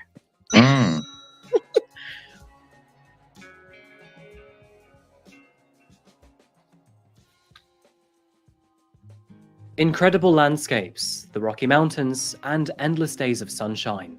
Of course, I'm talking about Colorado. Welcome to Denver, folks. Found near the center of Colorado, the mile-high city boasts more than 300 days of sunshine per year. Wow. There are many appealing aspects about Denver, which is probably why, in the most recent decade, its economy has grown by a staggering 19%. But let's not tire ourselves with the boring facts this time, especially when there's so much natural beauty to look at. Hiking is at the top of the list when it comes to Colorado's outdoor activities. Hundreds of trails sprawl across its mountains and forests, where other activities such as kayaking and mountain climbing await. And after a long day outside, Denver's incredible food scene will recharge you for the next one. It is also a city with world-famous breweries, a thriving sports culture, and more than 200 local parks. If you can manage Denver's rocketing prices, then you are more than sure to have fun here. And found within the city of Denver lived a man named Lyndon McLeod. Lyndon was not your everyday man, and as much as he'd like you to believe that he was a superhero, his unique differences tend to push him in the opposite direction. Born in the year 1974, Lyndon McLeod was born into... Okay, I just got a little bit of intel on this. Apparently, this man right here was revered by all the red pillars, and he wrote a book. Ooh. And they were all, standing ovation. This guy, I'm not going to repeat the other thing that was said to me. I'm not going to repeat that. But I get the picture, kind of like somebody else in the space who gets called the Jesus Christ, which pisses me off, by the way.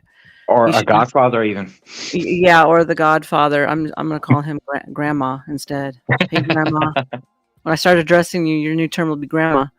The military family. He spent his younger years overseas, before living across multiple states in the US. And after attending high school in Ohio, he made the move down south to Texas.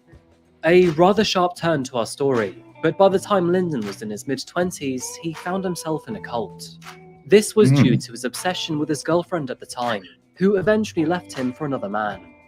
Rather appropriate for the direction this story will take, but the cult's slogan was, "Quit bitching, start a revolution." By the late 90s, Lyndon had established himself as a man who loved rock music, great outdoors, and motorcycles. And that final hobby would come at a cost. That cost came in the form of a neck injury, as one day while on his bike, he was involved in a road collision. This collision left him in hospital for several weeks, which also led to an addiction with opioids during his recovery and afterwards too.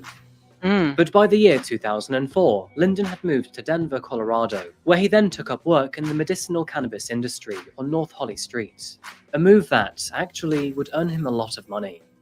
He stayed in this venture for several years, but getting straight into it, in the year 2013, he ended up losing his managerial position after he threatened his employees with a gun. It was around this time that he met a very special character, a man named Jeremy Costello. Jeremy was a tattoo artist, and while I'm not taking it back. I stand on what I say. This guy sounds like something from the Sons of Anarchy or something, doesn't he? Yeah. It's kind of funny listening to an English guy talk about this too, but the accent. Yeah, the accent is like everybody's like, why is this an English guy talking about some American red pillar? Adding another one to Lyndon's skin, the two began to talk. Now, Lyndon loved tattoos and had many of them all over his body, but he was not an artist himself and had no idea how to successfully run a tattoo shop. Despite this, he impulsively decided to invest all of his money into a new tattoo business with Jeremy. And needless to say, this eventually ended up bad for the both of them. Lyndon had a terrible relationship with his employees. He was aggressive, uncompassionate, and dreadfully sexist towards all of his female colleagues. No surprise, but eventually everyone hated him. This is something that will come up time and time again in this video, but he was actually an extremely misogynistic man. He believed women were useless and should have no say in important decisions. Most of his relationships would crumble within months, and despite his own brash personality, Lyndon was also extremely sensitive and held grudges much longer than most. And to add to this, he seemingly had no idea how to manage finances. By the year 2015, he was forced to close his shop, which destroyed his relationship with Jeremy. So I had a very successful business. I was an entrepreneur from about the age of 33. I was ruined financially. I went from making maybe 25, 30 grand a month in cash to zero, all in an instant. And so I had to sell all my assets, including my home. I mean, I was really in a bad spot. My friends just burned me. My girl just burned me. Like, my own family burned me. I mean, the details are Byzantine. They're really. He's touting himself as the victim here. Is anybody? Yeah. I am the victim, and everybody's against me.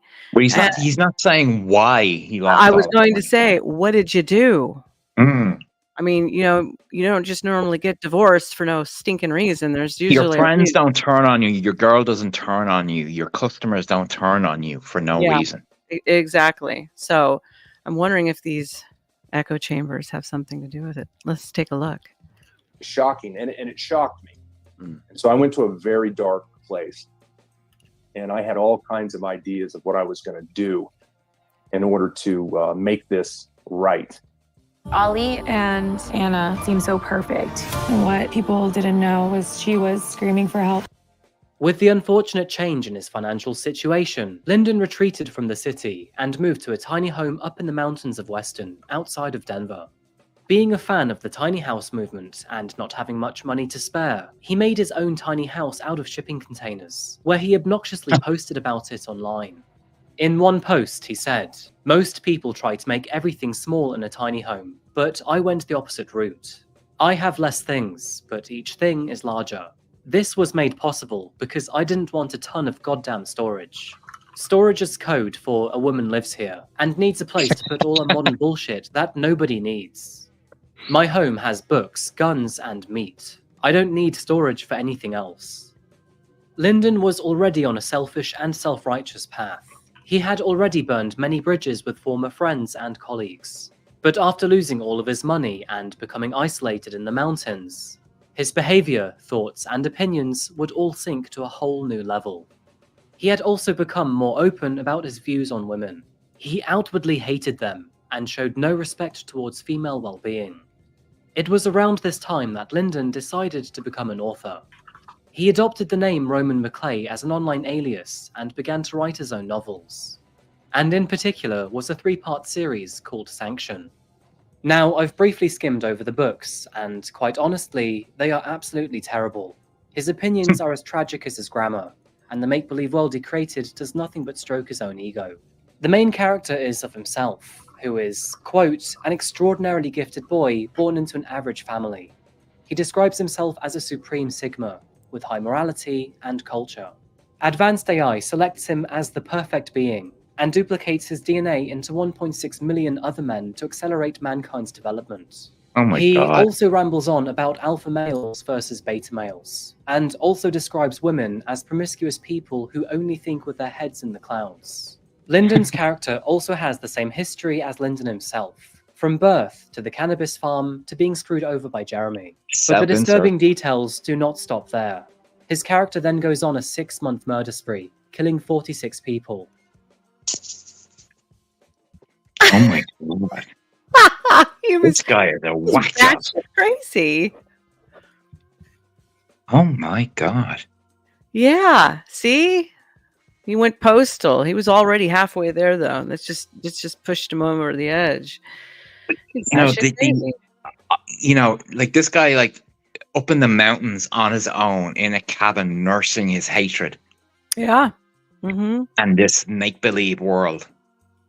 He sounds a bit like he thinks he's Jesus or something, doesn't he? You know, the exceptional, born into a poor family or average, you know.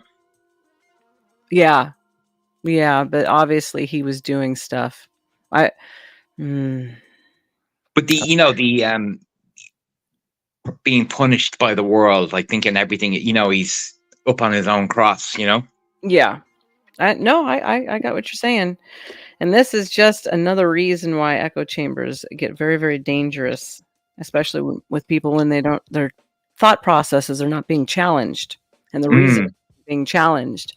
And he was a hate monger to begin with. I use the word hate monger. Look it up in the dictionary if you don't understand. I'm curious about the woman stuff, you know, like where did that come from? Or how did that manifest, you know? It was probably already there, and then it grew. It was fed, because most people don't have, I mean, you know, it's like me. Just because shit happens, I don't sit around and go, "Oh, all men are this way," or "All men are that way." I don't do that. So they already have something going on, and then they go. I don't think there is a man or a woman born who hasn't been burned by the opposite sex at one point. You know. I know. Why is it people think that it doesn't happen? It does happen. Even people of your own peers and your own likeness, they'll burn you too, and your own family members. Friends can betray you. Friends and family can really betray you. You know, it's. I know. I've had it first-handed. Maybe one day I'll do a podcast on it. It's quite the story. I'm sure it is. Yeah, it is. Let's listen some more to this guy. Yes. And all of those 46. Come on, Limey, give it to me. What's going on? His books further talk about taking action to start a war on American soil. And meanwhile, in the real world, Lyndon referred to himself as an outlaw and vouched for the book to one day become reality. So maybe all of this was just some sort of sick fantasy, a way for him to vent out all of the negative emotions that had built up in his past. But to many others, it was a glaring red flag. With thanks to these books, Lyndon grew small fame in the manosphere, a collection of websites and forums that promote masculinity and misogyny and oppose feminism. These are typically populated by self-help hucksters, men's rights activists, incels, and the like.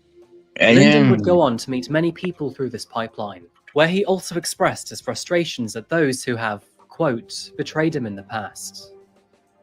That's how I live now. Yeah. I live on It's validation. It's validation. Validation.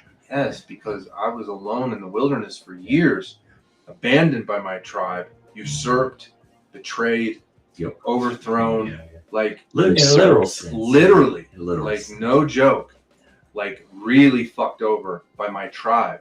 And now I have a new tribe, and they're loyal to me. You know, and I haven't tested the limits of that loyalty, but for where we're at now, they have shown supreme loyalty to me. And through, did you notice the key word validation?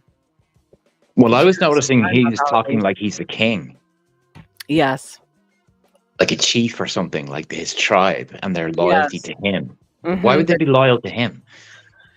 Because that's how it is when you're in part of a Groot or a cult. Well, like one thing is like, and that's something he just said: validation, extreme validation. He thrives off of validation. Why do you need all that external validation? Yeah, that's a little that already says you have problems right there. It does. Yeah, there's a lack of see, he seemed to need that tribe. You know, he needed that validation to function. Mm-hmm. You know, a lot of people are that way. They are though. Sorry, I don't really get it. I'm a very, introverted person normally. I don't really care, for validation of others. Only the people that I know and trust, and that I, like, if I, I have like a few core friends and family, and I care what they think. Yeah, I care more about what people who are closer to me think than I do about others outside of my circle, you know. Yeah, strangers, like the opinion of strangers is completely irrelevant to me. Yeah, it's very irrelevant. It should be as an adult, anyways. Let's listen more on to this, and we'll talk some more about him. Interviews and hanging out, he would allude to and even recognize his own problematic behavior. I live in a weird space. I'm proud of who I am, but I'm not proud of everything I'm about. I have thoughts, I have opinions, I have ideas, I have instincts that I think are wrong. But I have them. They're mine. They're real. Yeah. And I won't pretend I don't have them. Yeah. But that doesn't mean I'm proud of them. I don't know if a person has to deny what they are or embrace it fully. I had to admit, this is who I am, and it's ugly. Although these books were a red flag in their own right, there were many more opportunities for those around Lyndon to notice a deeply troubled and disturbed man. Both local and federal police knew of Lyndon, and authorities had even been called to his home over allegations of domestic violence on more than just a few occasions. Oh, God. 11 times, to be exact, from 2012 through to 2016. Lyndon had also made a series of death threats, which were so violent that the FBI paid a visit to his property. And Jesus. Former friends still following Lyndon online noticed him slowly yet surely slipping into more and more extreme behavior. Appearing on a podcast in 2020, Lyndon described himself as, "My personality is so extreme that I'm like the oily rat." Somebody needed to do a 5150 call on this guy. Yeah. That's what they needed. They needed a 5150 on this guy. This guy is not just a threat to himself, but obviously a threat to, society. What's that term in the military, you know, for the crazy people in the military? I don't know. Uncle Guns? They have a phrase, you know, for discharge, you know, on a psych, you know. Selfmade says we bring it out of them. Uncle Guns, what is the term for the guys who lose their mind in the military? Section 8. Section 8, that's Section 8. Which is also housing in California. Section 8 housing. Over here, they, you know, when people have like a severe, when the government takes them into mental, confines them, they call it section. You're sectioned, segregated from society, you know. Very much so. So he says, my personality is so extreme that I like the oily rags, that I'm like the oily rags in the garbage next to a flame source. And he hates himself, doesn't he? I think so. Kind of. Let's continue on. Rags in the garage next to a flame source. I'm just asking for it, you know? I'm either a beast or a philosopher. I don't live alike in this normal human world. He would also continue with his aggression online, spreading his belief that law enforcement and social norms protect the weak from the strong, and that the weak better buckle up, because, quote, shit is about to get real. By the year 2021, nothing had changed. And in fact, Lyndon was becoming more demanding, more agitated, and more reckless. And although he had moved in to live with 2 fans, he was subsequently kicked out for becoming, quote, unhinged. Alongside his new partner, Anne, the two of them began to film clips for his next new project, which was a self-protagonist film called Warhorse. But as the two grew accustomed to one another, Lyndon's ugly side shone through. After striking her across the face, the two decided to take a temporary break from one another. So while Anne headed back home to Salt Lake City... Okay, so he struck her across the face. I kind of figured he was violent. It's interesting, though, that this guy seems to be able to get women. You notice that? Like if you were reading... if you were going out with a guy and you were reading him posting online misogyny, I mean, you're not going to be encouraged to date him, are you? Not me, but there are women out there who do that kind of thing, you know. There's a lot of women who've been abused, and then they look for a new abuser. So. Oh, I know what you mean. Sorry, yeah. That fills the role. Lyndon was given $20,000 pocket money, along with her van and motorcycle to continue recording. But after parting ways, Lyndon suddenly fell silent and tried to contact her boyfriend over and over again, but he never replied. Her suspicion grew, And just days later, she realized that Lyndon had stolen a further $37,000 through crypto payments. Oh my Lyndon God. had rinsed her Dang. for her money. Almost simultaneously with this discovery, a few of those close to Lyndon had also learned that he'd been grooming underage girls online, and that he'd been Jesus. stealing money from other ex-friends too. Lyndon... He's a straight up predator. Oh my God. He is a beast. Yeah, he's a straight up predator. So he just, I mean, as long as the allegations are completely true, I could be wrong about Mm. but I don't think so, you know. But wow, see what these spaces attract? All kinds of crazies. Now I've said for years, you know, those who are part of the dysfunctionals of society are always the first to gravitate towards things of this nature. And Well, I'm not see, wrong about my problem is that, you know, the same thing applies to feminism and the female things as it does to the male and the male things. You know, Mhm. it attracts negative people. You know, like all of those feminist leaders were predator type people as well. You know. Yes, they sure were. And, you know, considering where it spun from, there's no surprise there. I can't use can I use that term? Self, let me know if I'm allowed to use those terminologies. I'm not sure.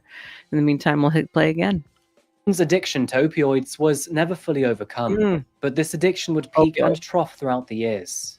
And by winter of 2021, he was once again heavily abusing the drugs. And by December of 2021, all of Lyndon's problems would collapse in It's the probably worst oxycodone imaginative or something, kind of isn't it? way. My name is Lucy, and I have to figure out who I am.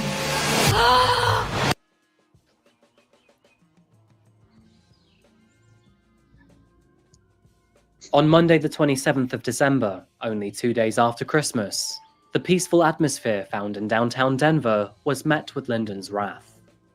Shortly before 5:25 p.m., a black Ford Econoline pulled up next to the Soul Tribe, a tattoo shop located on Broadway. Just seconds later, the armed man left his vehicle and entered the store. Lyndon opened fire on all that were inside. Jesus Alicia Christ. Cardenas, Alice Maldonado, and Jimmy Maldonado were all shot in the process. And tragically, both Alicia and Alyssa were killed almost instantly. Lyndon stormed out of the tattoo shop, where he then made his way to his next so-called enemy. And just 6 minutes after leaving Soul Tribe, he arrived at West 6th Avenue, near Bannock Street. This was the location of Jeremy's apartment, and dressed as a delivery driver, he knocked on the family's front door, only to be greeted by Jeremy's wife. Lyndon asked for Jeremy, but she found it strange that the driver had turned up at this time of day, and to a door rarely used by public personnel. Using her wits, she told Lyndon that he wasn't home, when in reality, Jeremy was eating dinner in the next room.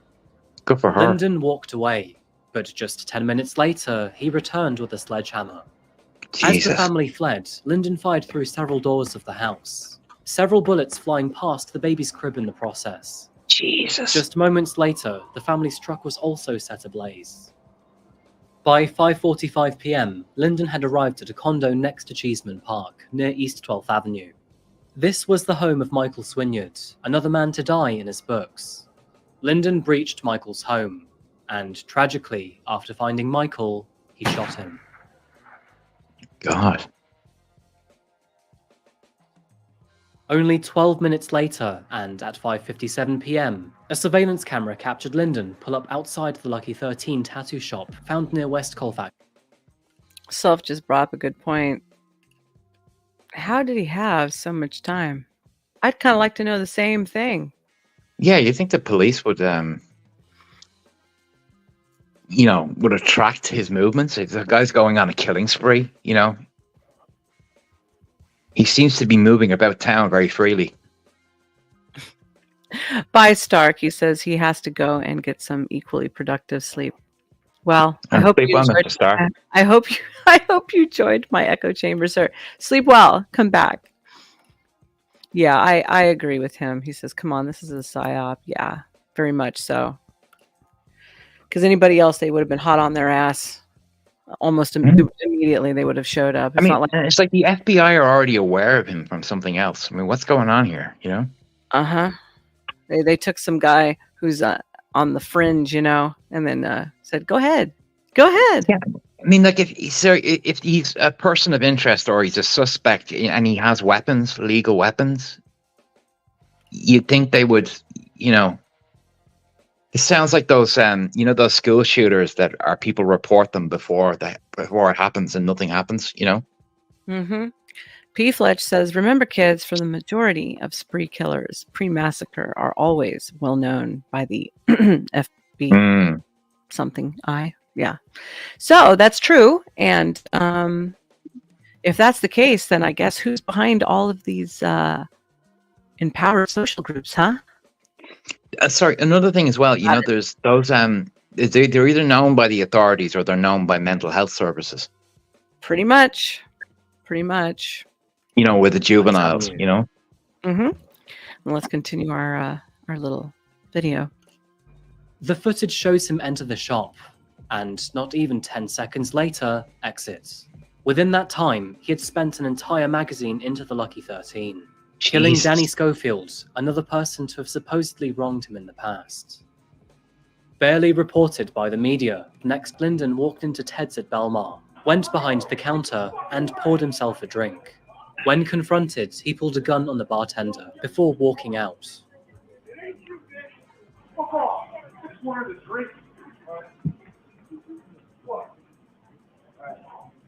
By now, at 6:04 p.m., officers had located Lyndon and his van at the Wells Fargo bank found in the Belmar shopping area. They tried to contact him, but instead, he fired his gun at the police. Wow. Police officers fired back, but Lyndon was able to escape the shootout. He made his way into the Hyatt House Hotel, drew his gun to the front desk worker, and unfortunately shot her. He had no idea who she was, but tragically, Sarah Steck was killed in the process. Lyndon then proceeded on foot to the intersection of South Vance Street and West Oscar Drive. This is where he came across police agent Ashley Ferris. Already hearing of the other tattoo shootings, and on a hunch, Ashley decided to rush to a tattoo shop in Lakewood. She ordered Lyndon to drop his weapon, but instead he shot the woman in the abdomen. Oh my Despite God. being shot, Ashley returned fire, killing Lyndon McLeod almost immediately. And at long last, his reign of terror was over. Police agent, what's that?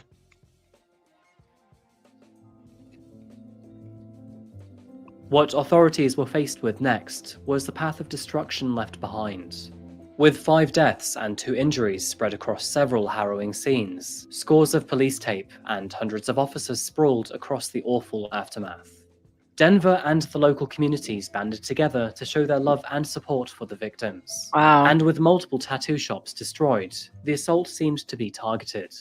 Combining this with the deaths of multiple tattoo artists, the 27th of December 2021 came to be one of the tattoo community's darkest days. By morning, the city had come to realize that the shooter was none other than Lyndon McLeod. And tragically, almost everyone who already knew of him admitted they were not surprised. It probably comes as no surprise to you either, but authorities had countless opportunities to intervene and stop Lyndon from his final actions. His former roommates, who had already kicked him out of the property, had warned authorities already of his growing violent behavior.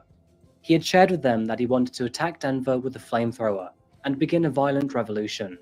Many friends and fans had tried to warn authorities about this. Andrew Teal had grown weary of Lyndon, and had even called Denver police, the FBI, and German police to complain.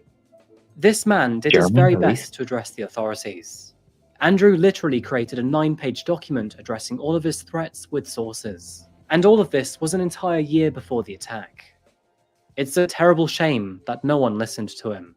My God. Now, of course, Maybe they did and we just don't know. Welcome in, David Donnelly. We're always welcoming in our fellow Englishmen. I'm curious, what is a police agent? I've never heard that term. Is that like some sort of undercover cop or something, or? Yeah, I think so. I'm not used to hearing that term either. Let's ask Uncle Guns. What the heck is a police agent, Uncle Guns? Or are we re-slapping new titles onto people again? Changing the term?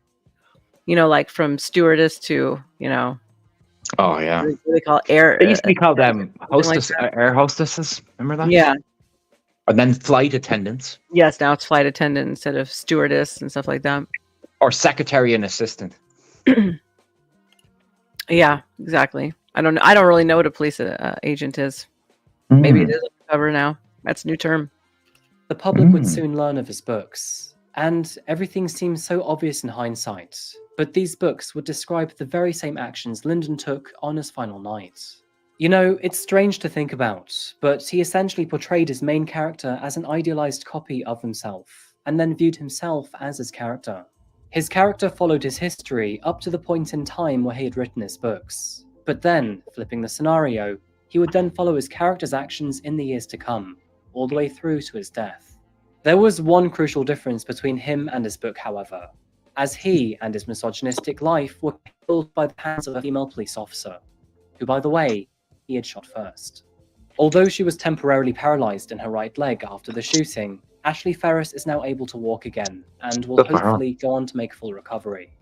Jimmy would go on to make a full physical recovery, but he has a new burden instead, as tragically, his wife Alice was killed in the process. Oh, Jesus. Although Jeremy Costello and his partner were killed by Lyndon in his fictional book, the two luckily escaped with their baby in reality. Thank God. As Lyndon broke his way into their home with a sledgehammer, Jeremy and his family fled through a side door before taking refuge in a nearby shop.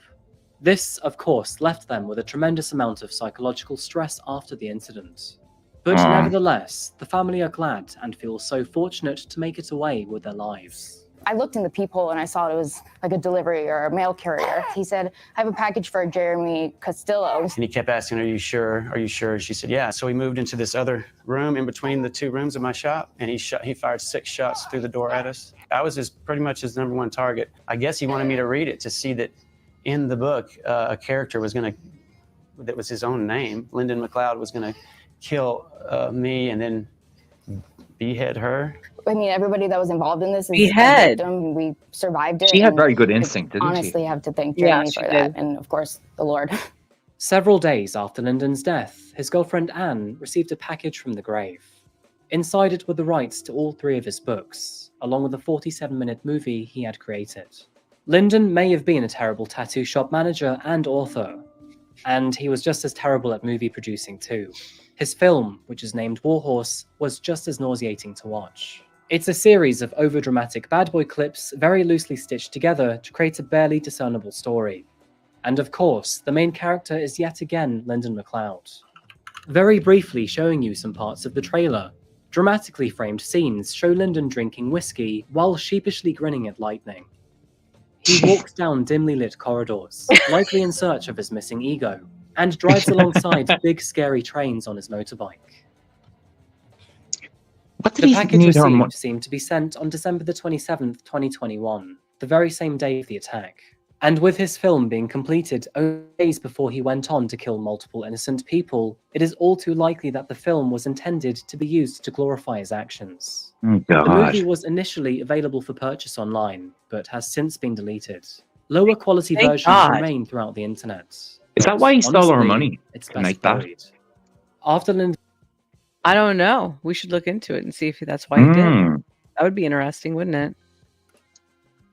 What did he need the money for? I mean, he seemed like he planned to die. Yeah, of course he did, and take everybody he could with him. Mm. Yeah. This is pretty horrible. Doesn't it? This is a really disturbing story.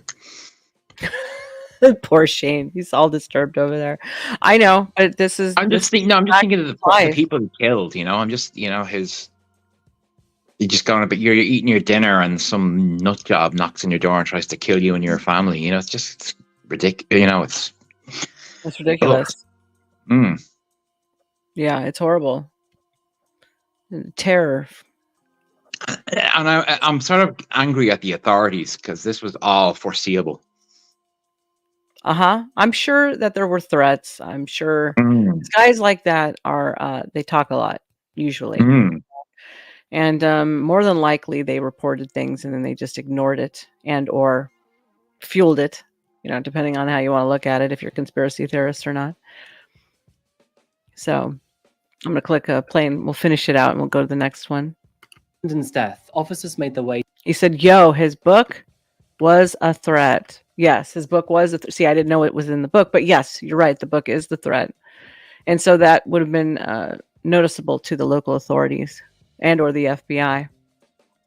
So who was this guy really is what I want to know. To his former home found in Denver. They were greeted by the home's new owner, who had a story to tell. Apparently, after buying the house off of Lyndon, he found multiple animal skulls scattered throughout the property. He also found multiple gun safes hidden behind walls. They found him to be very weird, and he pretty much completely vanished after selling the property. To quote a rather famous psychologist reviewing this case, Lyndon's business and financial failures were due to his incompetence, arrogance, aggression, and lack of people skills. Yet he blamed everyone else for what happened to him. He essentially hated all women, beta males, weak men, and those who wronged him in the past. And this left Lyndon very angry and isolated.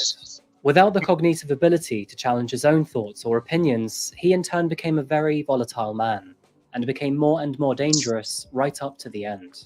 And sadly, this leads us to the victims of today's case, those who undeservedly died at his hands.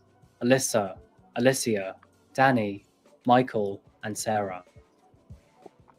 Jimmy Maldonado, who was also shot but survived, remembers his wife Alyssa as light in the shadows. She was sweet and gangster all at the same time, and had an amazing balance. The two of them were planning to start a family together, but that was taken away from them in the mere blink of an eye. Alicia Cardenas is remembered as a pillar of Denver's autistic community. Wisdom and grace poured from her any time she chose to speak. She was a kind and wise person, and her work and artistic flair will carry on through the many apprentices she taught. Michael Swinyard, a 67-year-old builder, was a quiet man. While introverted and shy, he was also a very good listener and friend. He enjoyed golf and making those around him happy. Both of those things he was very good at. Danny Schofield, a talented creative who worked at the Lucky 13, leaves behind 3 children and is sorely missed by his children, sister, and the rest of his family. God. Danny is remembered as a thoughtful man who had inspired many others to become tattoo artists. Sarah Steck did not know Lyndon McLeod. She was a stranger to him, but was shot anyway. At the age of 28, she had aspirations to become a graphic designer. She is remembered as an all-round great human being, beautiful and kind, and there to help anyone in need without hesitation. These 5 individuals had no chance to protect themselves from Lyndon's actions. And in fact, it is terrifying how quick some of these events unfolded. Whether there was any sort of contention between them and Lyndon in the past, it is certain that they did not deserve to have their lives taken. May the families and friends of Alyssa, Alicia, Danny, Michael, and Sarah find peace in the future. Yes. I hope they do.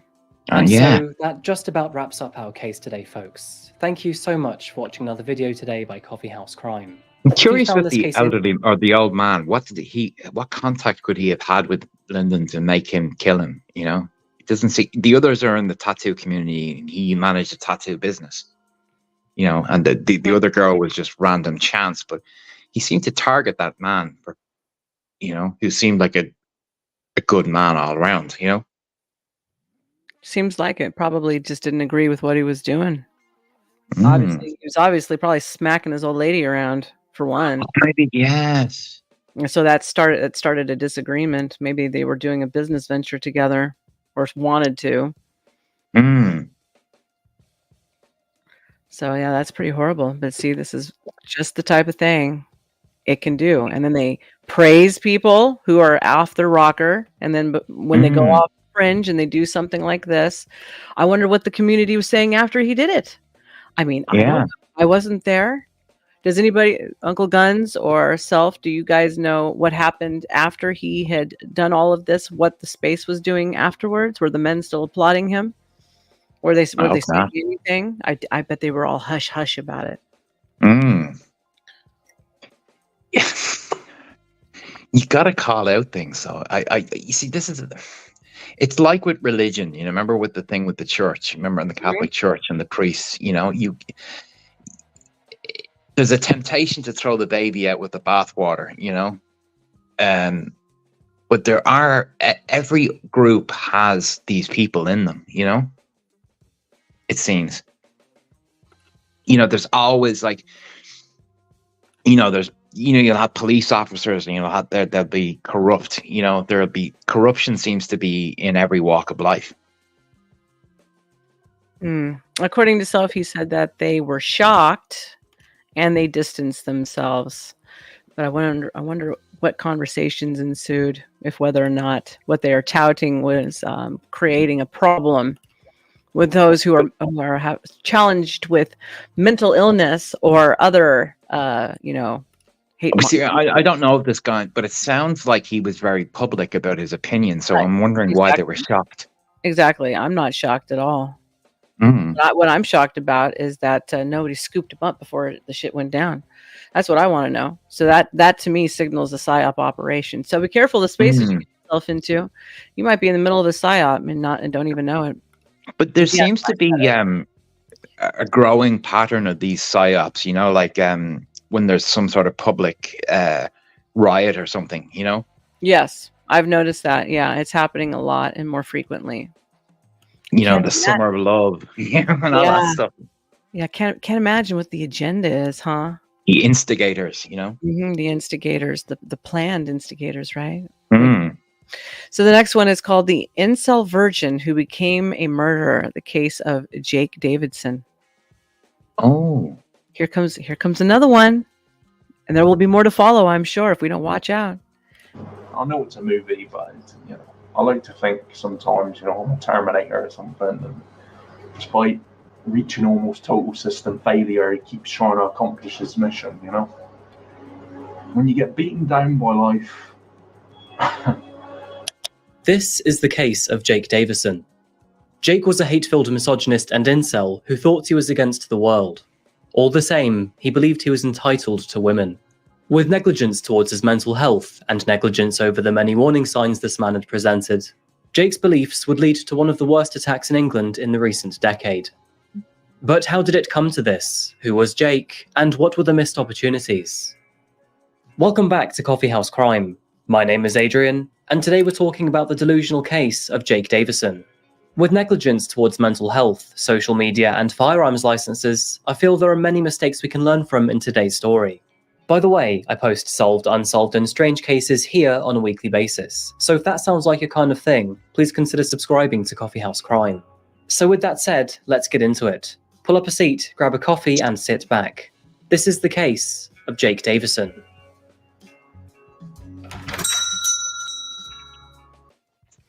So this is how an echo chamber does to people in the incel video.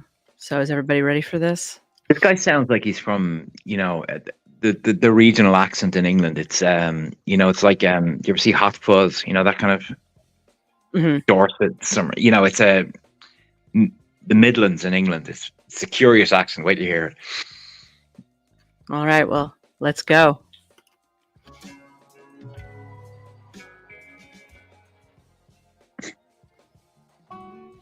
I know I said I'd be taking a break from my own country, but this was a real strange case. Today we're bringing things slightly closer to home and travelling down to the southwestern tip of England, landing in the picturesque county of Devon. Welcome to West Country. Devon, along with its neighbouring counties of Somerset and Cornwall, are known to be amongst the most beautiful areas in the UK. Its rugged and windswept moors sweeping out over the horizon are home to many myths and legends, and supposedly fairies too. The coastlines boast some of the clearest and bluest oceans in the country, which crash against gorgeous cliffs and multiple registered areas of outstanding natural beauty. And this is just one of the many reasons that holidaymakers looking to get away within the UK choose this area for their time off. And it's here, in the port city of Plymouth, that we find the household of 22-year-old Jake Davison, who lived on Biddick Drive with his mother Maxine. Maxine was a single mother, and with the financial troubles of raising a child on your own, the pair lived in government-assisted housing, also known as council housing in the UK. Both Jake and his mother had always lived in the Keyham area of Plymouth, though prior to Jake's... Okay, what's the matter, everybody? You're telling me abort. Oh, it might be the what is it? It might be the algorithm. Is it the algorithm? Halt, deceased, and stop. Okay, all right, I'll stop. What's the problem with this one in particular? It might be the details of the case. Oh. Might be. I'm not sure. I'm watching this blind. All right. Well, then I guess we'll play the very last one, unless somebody else has something similar that shows what the echo chambers are doing to the incel world. Does anybody have anything? It could be the incel word itself. Okay. You know, it could Maybe. be that word. All right. Well, we'll move on then. Here, I'll redo a different one.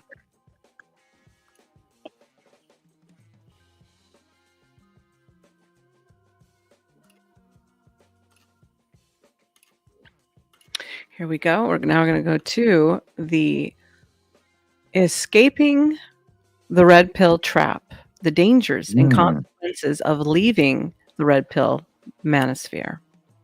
Ooh, intriguing title. It is a very intriguing title. I thought it was very interesting. Let's go.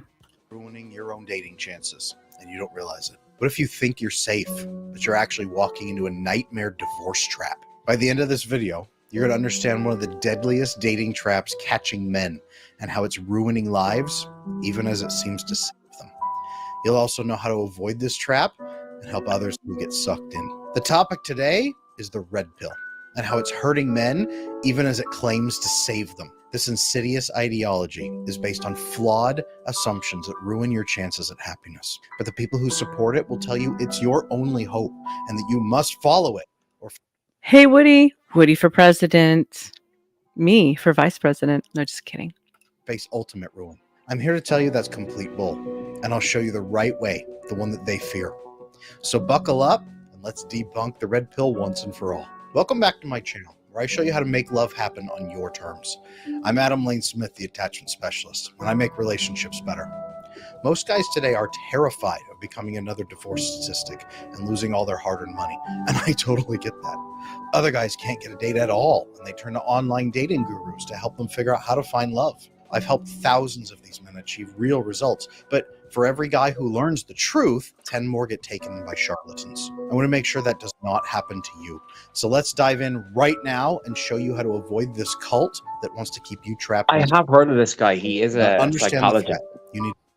Yes, He's a and psychologist, a specialist in attachment disorders, I think, isn't it? Mm-hmm. And he also has some books out, like they all do.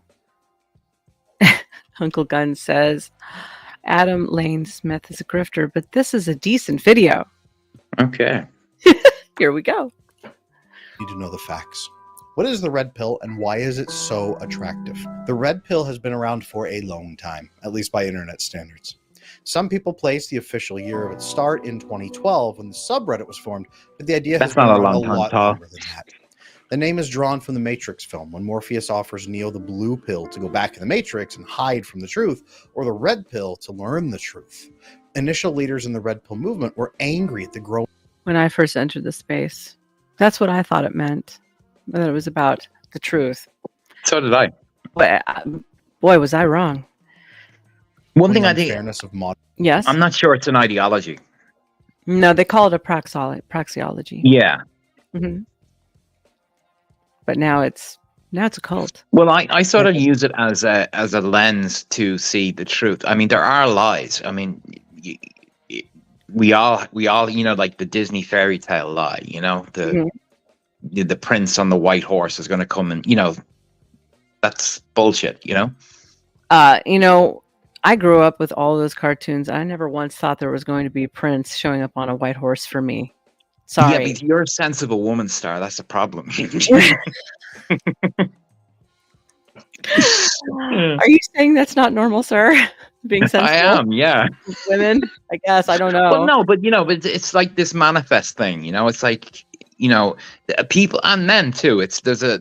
People think they're gonna get it seems like they want a doll who will do exactly what they want and say all the time. That's not what people are. No, they're their own person. Yeah. For some reason, somebody's always looking to control somebody else. It's like, yeah, why? and they're not people aren't just going to accept everything about you. You have to find the right person for you. And you have to treat others with respect. Yeah. And that's I don't see why that's so mysterious to why people don't just know that. Seems like common sense. I agree with you. I will say this, and then I'll start the video again. You know, they say in the space that women just want love and men just want respect. And I say, bullshit. Women want respect and we want love. Sorry. Hate to tell you you're wrong. But I think both. I mean, some men, I think, see respect as love, you know, Yeah. but, but I think both want love and respect, you know. Yes. If you're freaking normal, yeah, I would say so. If you're not, then you're only going to concentrate on one or the other. Or maybe you don't see that they are interchangeable. But no, some people seem to have a trouble with what actually love is. Well, I can always pull the scripture up and read it for everybody. I'm sure Uncle Guns would appreciate that. I'm gonna get I'm gonna get on Uncle Gun's nerves, not on purpose, just because I might read something like that. Anyways, let's start. Love is kind. Is that the one? Yeah, love is patient, love is kind. Yeah. Modern life toward men in today's love isn't based upon what you do for me. What can you do for me lately? That's not what love is. Janet Jackson was. What have you done for me lately? Ooh, yeah. Remember Eddie Murphy's stand-up about that? Yeah, I wasn't that what was that? Raw, I think. Raw. I have Raw. Yeah, Shit, that was funny. I could pull something from that and play it for everybody, but can't. I love this bit about cheating on your wife. Okay, remember you talk about if you cheat on your wife, eventually she'll start cheating on you, and she'll go down to Jamaica and and all that. No, I totally forgot about that one, but that's hilarious. We should play. I don't think we can play from that. Can we play anything from that? I mean, it's been a million. You might be able to play a clip, Maybe. I'll dig into it. I'd really love to incorporate fun stuff like that. All right, let's start the video. In divorce courts, in legal proceedings, and virtually everywhere else. The truth is that their initial complaints are largely valid. Men are discriminated against in a variety of settings. Women do have more rights than men in many places, including custody default settings and family courts. Society does encourage women while spitting on men.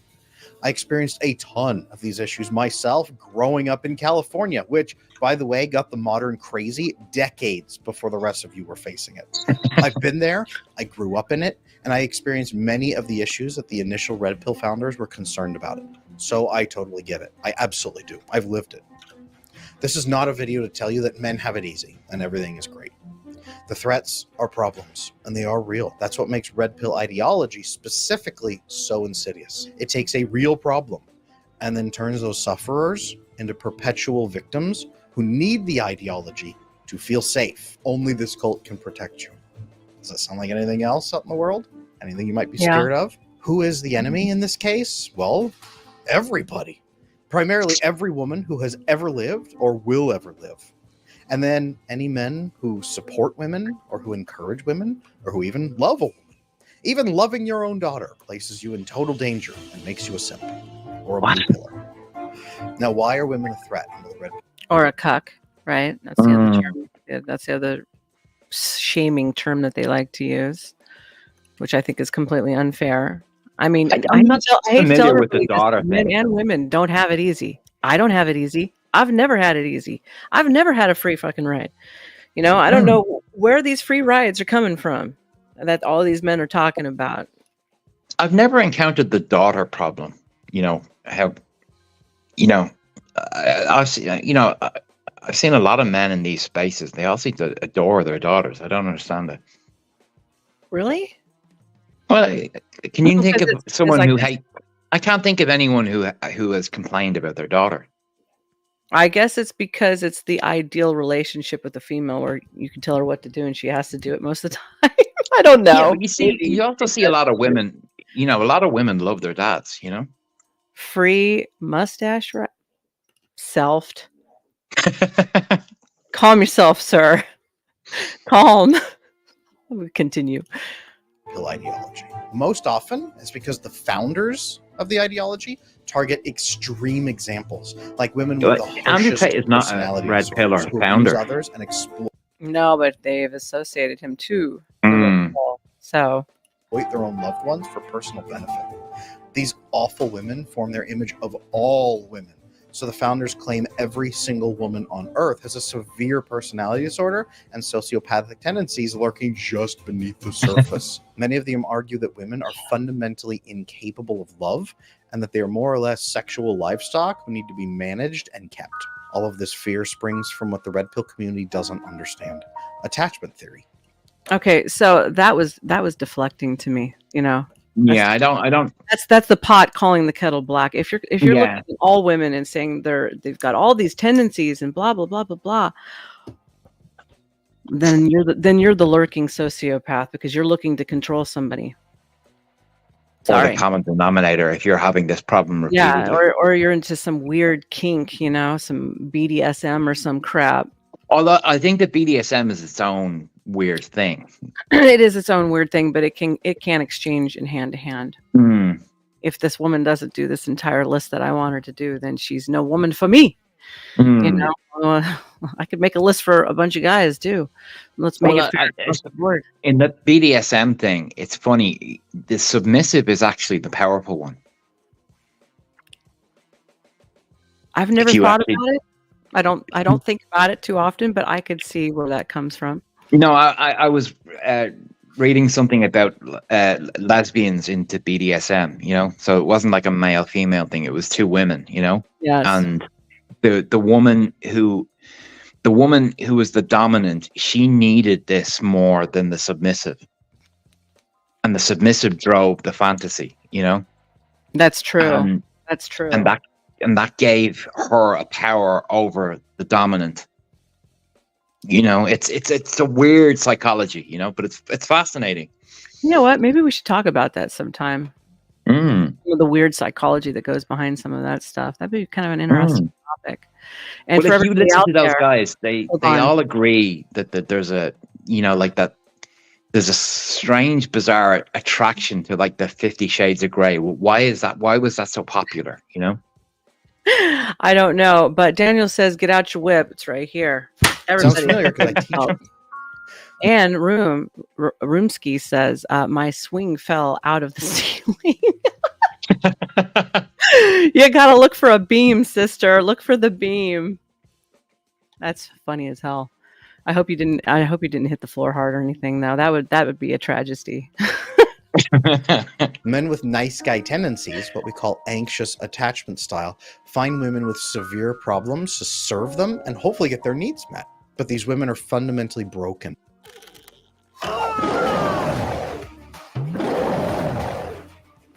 God.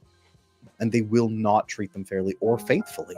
When these men get hurt, obviously, they find other men with similar stories and they create an echo chamber where everyone they know now has been betrayed by similar sorts of women. In time, they comfort themselves by saying all women are evil. I did nothing wrong. It was women. And that's the reason. And their leaders encourage this. There is leaders in the Red Pill community. I know um, some of them. when people start, there's this red pill rage thing. Yeah. Have you heard, about that? No. Well, apparently, like these guys, when they're hurt and they get together, and all of this is new to them, and they have this rage against women. This what he's describing. It's sort of like a phase that they go through, and then they vent it, and then a lot of them detach. Because it's very unhealthy. I see. Yeah. Okay. Well, maybe we should all talk about the different stages that men go through on that and associate it to something else, because I'm not familiar with that. So, well, it seems it's a bit like the like when someone dies, the different phases of denial, anger, blaming someone else. Yes. Yeah. You can't blame other people. You got to take all of that initiative and put it on yourself first before you go around pointing fingers, So get your own house in order. Get your own house in order. Exactly is right. Behind the scenes, things have not been good and usually are not good. I'm thinking back even 10 years ago, 10 years ago, there was one man named Roosh V who wrote kinds of articles online about things like this. He has since completely disavowed everything he ever wrote and is going backwards on it and disavows all of the stuff he wrote. Now, does he disavow maybe the evolutionary psychology pieces? We'll talk about that. But all of this, have endless sex and prey upon people. We'll talk about that here in a minute. But even some of the leaders are realizing that what they've done, absolutely intolerable. Over time, what this fosters in these men who fall into this red pill trap is not healing or secure attachment. What happens is they bring in anxious men and they switch them from anxious attachment style to avoidant attachment style. It makes it so they cannot connect to others, and they pathologically distrust all human beings outside of the cult. This is aimed primarily at women and those who support them, who created those initial wounds. Many of these men are still seething against their own mothers for not giving them the love that these men craved as children. It's attachment. Now, by switching these men from anxious attachment style to avoidant attachment style, the red pill ideology thereby changes the women they're going to attract. Where the anxious men used to pull in women with personality disorders who would control them and then hurt and betray them, these men are now avoidant, and they attract crushingly insecure and approval-seeking women who will do anything to feel loved. And I mean anything. Those are called doormats. There's a lot of doormat women out there. They're the yes. You say whatever, and they say yes. How high do I jump for you? There's also the male version is the yes dear men, you know? Got it. Yeah. Well, I know I've seen a couple of women in the space who've married dudes like that. I wonder if they're happy. I heard one complaining. I'll leave her name out of my mouth, but I heard her complaining that she was having a really hard time adjusting to the red pill and all of the change and, you know, laying down the law and all that stuff. And I was like, was this the lady that? Don't say it. Don't say it. Type it in the private chat, and I'll tell you if you're right. But as she continued on and she started speaking of her grievances, I was like, oh, so basically what you're telling me is he doesn't give a flying fat rat's ass how you feel about anything. That's what you're saying. So when you get somebody like that, I trust that marriage is going to be rocky soon. Because eventually somebody gets, the woman often will get sick of that shit. I know I did. And it wasn't even red pill. So. These men now use their skills of manipulation, which they call game. It's a game to them, to emotionally coerce insecure women into sex on their terms. They call it spinning plates when the men juggle. He sounds like he's describing PUA, not red pill. Fear of abandonment. He's describing PUA. I don't think so. He's describing red pill. I don't think it's. I think it's still red pill. Yeah. With the spinning plates thing, you know. Oh well, of course. No, you're right. Yeah, there is a red pill thing about that as well. Yeah. Yeah, I was never involved in PUA, and they've always used the term spinning plates, which is actually a vaudeville reference. Yeah. Yeah, it is. Yeah. Sorry. There's also another term is your rotation. Yes, the rotation. Yes. Your debaucherous rotation. All right, let's let this play. Against them to keep them on the sexual hook. The women will accept just about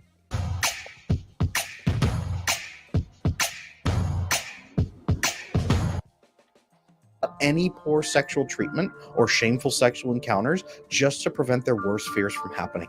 A lot of women who have wild sexcapades, it's usually because they were trying to keep a boyfriend from leaving them, and he pushed them into doing things like this to try to keep her on the hook, or to be the most interesting girl. The race to the bottom to be the most interesting is usually to appeal to avoidant men.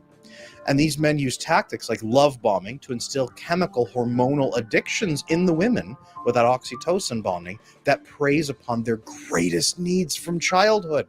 You act upon their childhood wounds to continue making them sexually please you until you're done with them, then you throw them aside, find the next woman and injure her. This is how. Yeah, you do the deed, you hit your pants up really fast, and then you exit stage left, and you leave her laying there like, what happened? That's such great etiquette, isn't it? That's love for you. Red pill ideology turns weak and injured men into predators who act upon weak and injured women. The goal of red pill is to live a life of total hedonism forever, or at very best, to harness these sexual livestock to enjoy your life, get babies from her, and keep her under total control out of fear forever. They're encouraged to run dread game on their wife, where they make her feel she could be abandoned or cheated on at any moment if she doesn't comply with his demands in a timely manner. Fear runs every relationship. And if she shows any backbone at all, these men are told to abandon her in favor of an easier sexual conquest. And they high five when they do this. The red pill sounds so convincing to these men because parts of it are just basic evolutionary psychology, which is what they began with. It says that our ancestors survived by adapting in advantageous ways. I've taught about this a lot. Social psychology really embraces evolutionary teaching like this. Evolutionary psychology is incredible. It has wonderful pieces that can be included that we can look at and then make sense of human behavior. Now, did anybody catch that they're talking about threatening the woman so that way she feels like she could be abandoned or tossed to the side to keep her in check? I am aware of the dread thing, and some people I have. There's a sort of they're saying I don't think it's exactly saying what he said, what he's claiming. It's saying there's like, sorry, there's abuse and then there's dread. They're not the same thing exactly. You know, Well, dread it's is like, you know, having a back. I mean, it can work the opposite way is what I'm saying. They can work in two directions. It's like, you know, if you're a woman and you're saying you're not a doormat. Yeah, You know? I don't know, because I've watched about 3 different ones and they've all said it, and they've all said it like that, just so you know. Yeah, I I didn't know. know But at the if you time watch I heard it. Tori's done streams about dread, you know. Okay, well, I'm not going to list names because I don't want to give them any extra. Mm. But Mm. it's still manipulation. Okay, Well, yeah, but there's it's still manipulation. yes, but manipulation seems to be like, you know, you can be manipulated. You can manipulate people by being nice and being kind. You know. You Do you know what I'm could. saying? Yeah, yes, you can also use. Well, that's a different type of manipulation, but it's still manipulation, no less. Oh, it is. Yeah, I'm just saying. But the manipulation in itself isn't necessarily bad. It's like a tool. There's a toolkit, and you can abuse it. You know, it's like guns. You know, there are people that use guns responsibly, and there's people that use guns irresponsibly. Well, I would certainly hope that all the women who experience this type of behavior have a backbone and push back against that, because threats like that with me, good luck to you. When, as And far I as I'm hear it aware, all the these time. threats they're not like threatening violence. They're just saying, I'm going to end the relationship. It's, But that you know, is still enacting and enabling fear into somebody. And yes, some but yes, it is. I'm not saying that's not, but I'm saying that works both ways in relationships, intersexual, you know, in sexual relationships. There are things that women will not tolerate. Some women, other women, Yeah. if you get a doormat, she'll tolerate any damn thing you want to do. Yeah, but most women aren't doormats. So most women are more complex than that, surely. I've seen a lot of doormats. I'm not going to lie to you. I've seen some doormats. Yeah, but I'm just saying that I'm not sure that I think this problem is a little bigger than we're thinking it is. I think it's a human problem. I'm not saying I don't think it's necessarily like all of these issues pre-exist red pill, as far as I can tell. Oh yes, they did that, but they are definitely enacting that in the spaces and trying to convince men to use manipulation tactics and fear, and basically, and the Word of God says, "Fear hath torment." Okay, you're basically tormenting somebody, and He also says that manipulation is as witchcraft. Okay, stubbornness is as idolatry. I can quote it all back for y'all, but so let's play this video. This can include different mating strategies, bonding strategies, all kinds of things. I've done plenty of information here on this channel about how men or women are different, how we've evolved, and how we can embrace that. The red pill also takes some pickup tactics that were popular in the 90s and the early 2000s and teaches men some basic attraction strategies that especially work best on insecure women who crave approval from men with daddy issues. Again, it targets women who are weak and hurting from the very beginning. What do you call that when an animal does that in the wild? Oh, yeah, predator. At this point, though, red pill goes way off the rails and tries to claim that women evolved to be sexual livestock for men who are incapable of most mental functioning and who need to be handled accordingly. They use terms like hypergamy to say that every woman at every moment is just waiting to trade up to another man and will betray her current mate for the smallest reason. $5 to stab your husband in This the is throat. Yeah, I'll hyperbolic. do it. Without any sense of loyalty or love in any way, shape, or form. The argument is that this hypergamy evolved in women so they could stab their husband in the back without warning and immediately get more resources from another man. Does this sound sociopathic? Yeah, it is. This flies in the face of the reality that the majority of marriages which fall apart are attributed to total emotional neglect on the part of the husband against both the wife and the At Mint No, Mobile, that's not true. we like to do the opposite of what Big Wireless does. They charge you a lot. children, usually from his unresolved avoidant attachment. And usually this takes the form of cheating, affairs, all kinds of things that he'll engage in. I saw this myself for years as a marriage and family therapist, and I even wrote a book on the phenomenon. It's right above my head there. Men who have no idea how emotional intimacy works will spend a decade or more telling a woman she's stupid for wanting emotional bonding. As her kids, together with him, get more and more emotionally damaged from their emotionally neglectful father, she blames him and her resentment grows. But he just tells her over and over to shut up, shut up, shut up. There's no fix. Stop what you're doing. Stop complaining. When she finally files for divorce after 10, 15, 20 years, he claims he was totally blindsided.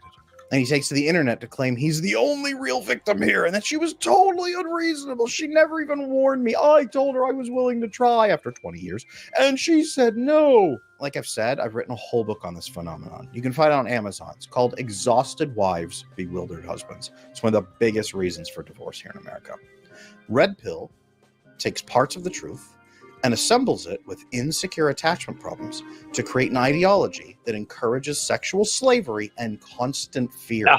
This is the harsh truth, and it's time that we talk about it. Now, a lot of guys who subscribe to Red Pill ideology are watching this right now saying, "Nuh-uh, that's totally wrong," or Adam doesn't get it, or Adam's just pretending everything's fine and he doesn't get what the world's really like. And I get that, guys. I understand. Red Pill guys are not usually evil. They're usually hurting. They're usually very hurt. They've usually grown up without much love, and this is the closest to love or security or safety they have ever felt. I totally get it. I really do, and I do not hate men who go into the Red Pill. I totally understand.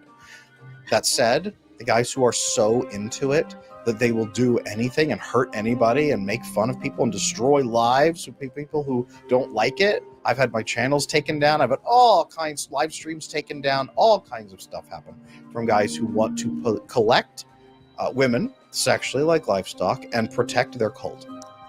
I hear you too.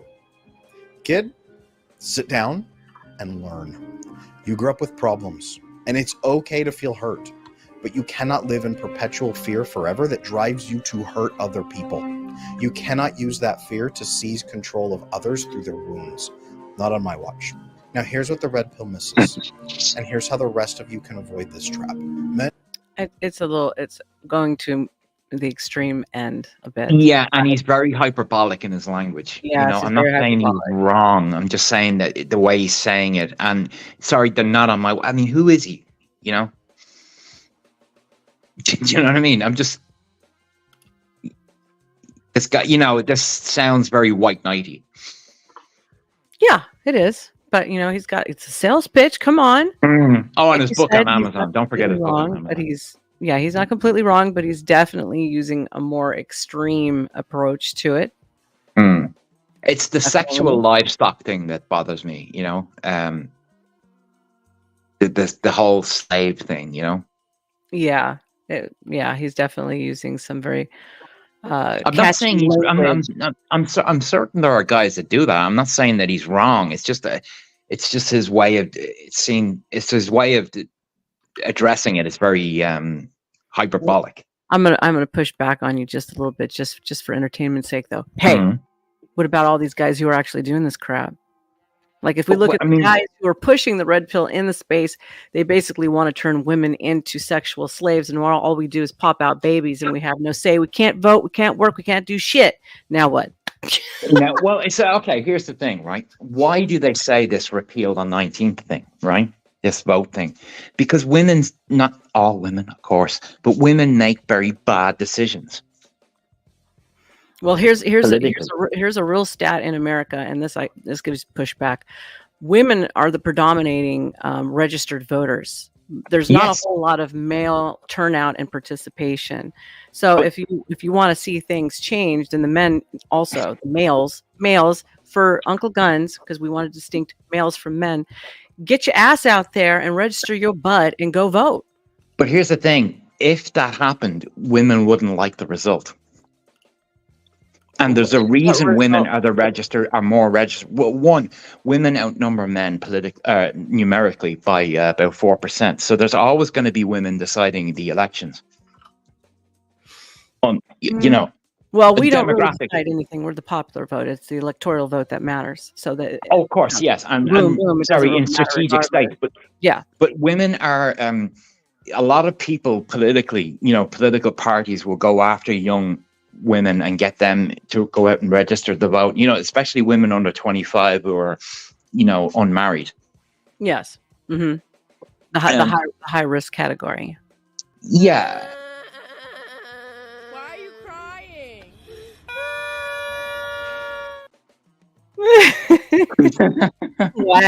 Whine. Well, you know what? The forefathers said,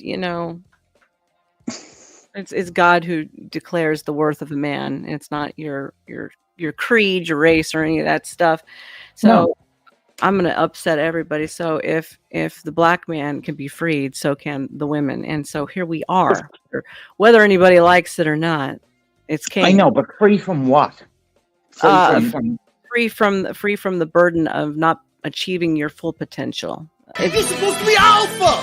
Kind for you to achieve your potential and be the guide of your own destiny. However, you know, but I'm saying women always had potential, and there were always women who succeeded. Yes, but women were not always allowed to vote, nor were they allowed to read or be educated. Yeah, but I'm sorry, but men weren't allowed to read or vote as well. I'm pushing back. See, that's what I'm doing. No, what I'm saying, but think about this, right? For most of human history, okay, only 2% of the population could read. Yeah.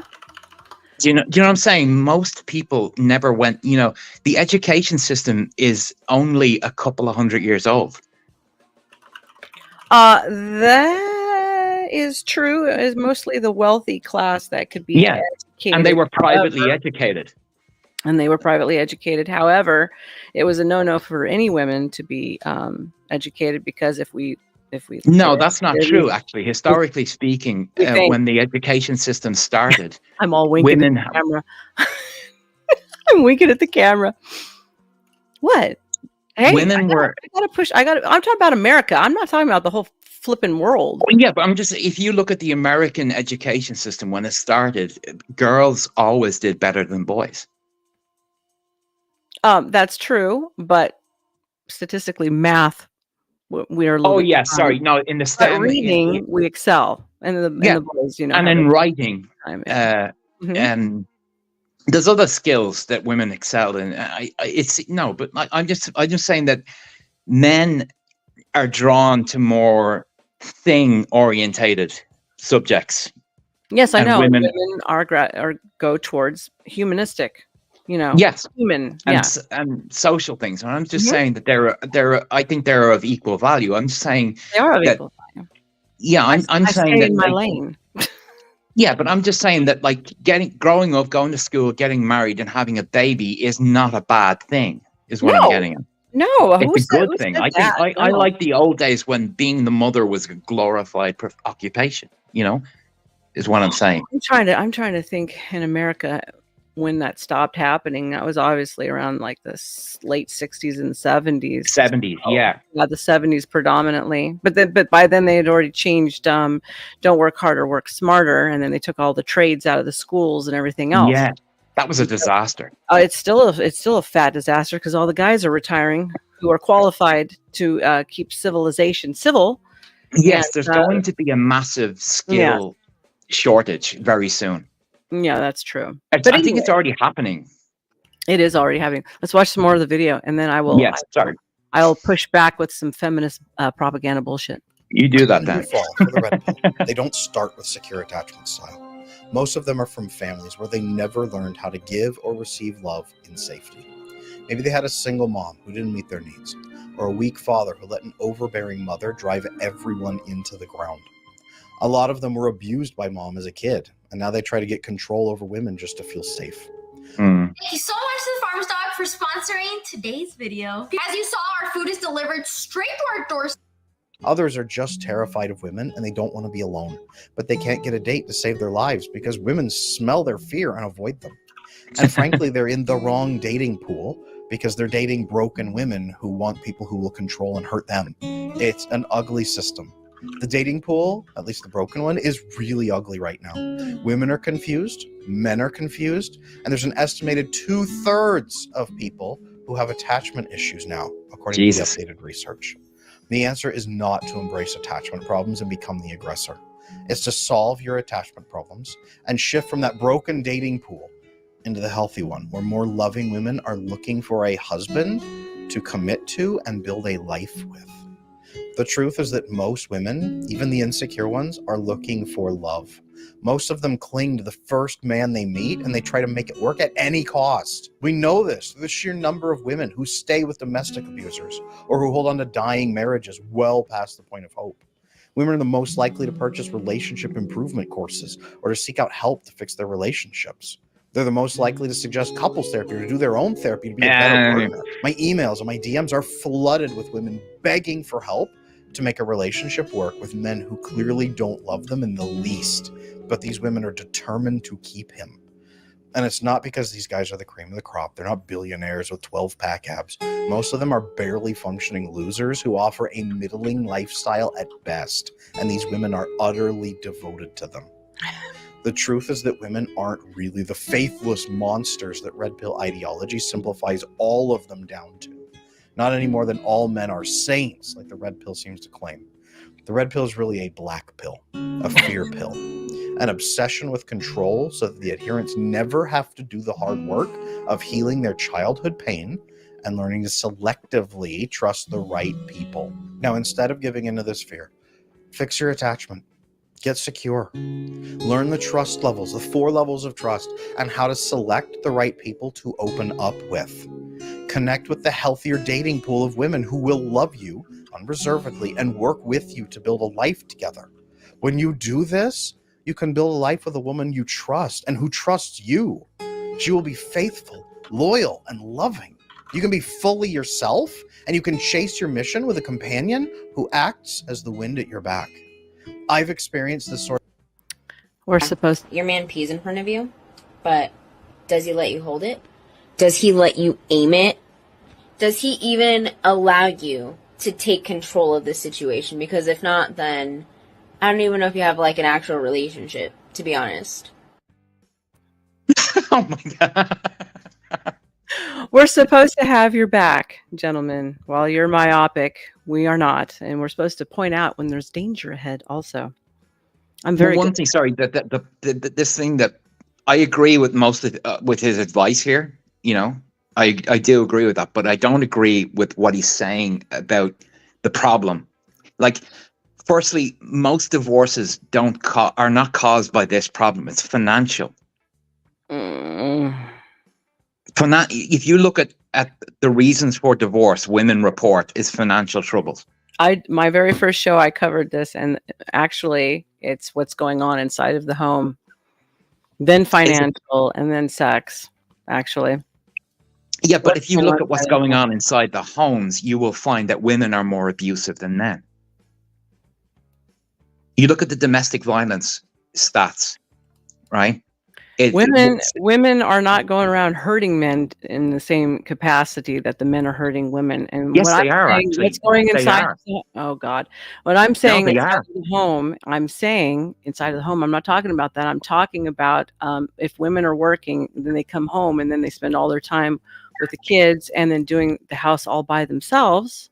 And the men are just sitting back. Basically, they've got a live-in housekeeper and a live-in maid.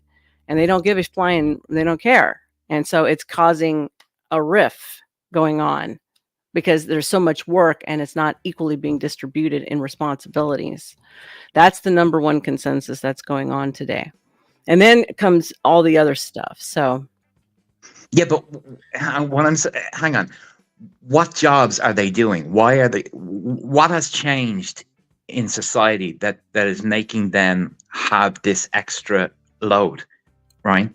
the economy and the fact that everybody spends most of their paycheck trying to just pay for a place to live. Yeah, it's inflation is driving this thing. They can't keep up. And I mean, You have no idea what your work means to me. What does it mean to you? That somebody out there knows what it's like to be in here. Oh, God, this is like a nightmare. Oh, come on, just a couple of questions. How hard is that?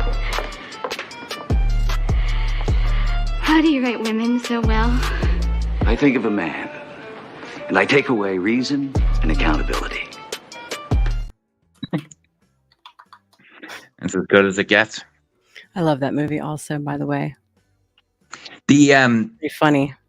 It is, but it's also do you remember the woman in it? I forget the actress's name, but her do you remember she was like a single mother working as a waitress in the restaurant with the sick kid? Say that last part again. Do you remember the woman in it that he was the girlfriend, the love interest? She was the waitress. Yes. Mm-hmm. She was that was an interesting story. Do you remember she had her whole life was dominated by her sick son. Do you remember? That's right. Helen Hunt was the love. Thank you, Romano. Yeah. Yes. Yeah, it was a very good movie. And the neighbor who was gay, do you remember? And his father kind of exiled him from the family. Do you remember? Mm-hmm. That was it. Yeah, it was a very good movie.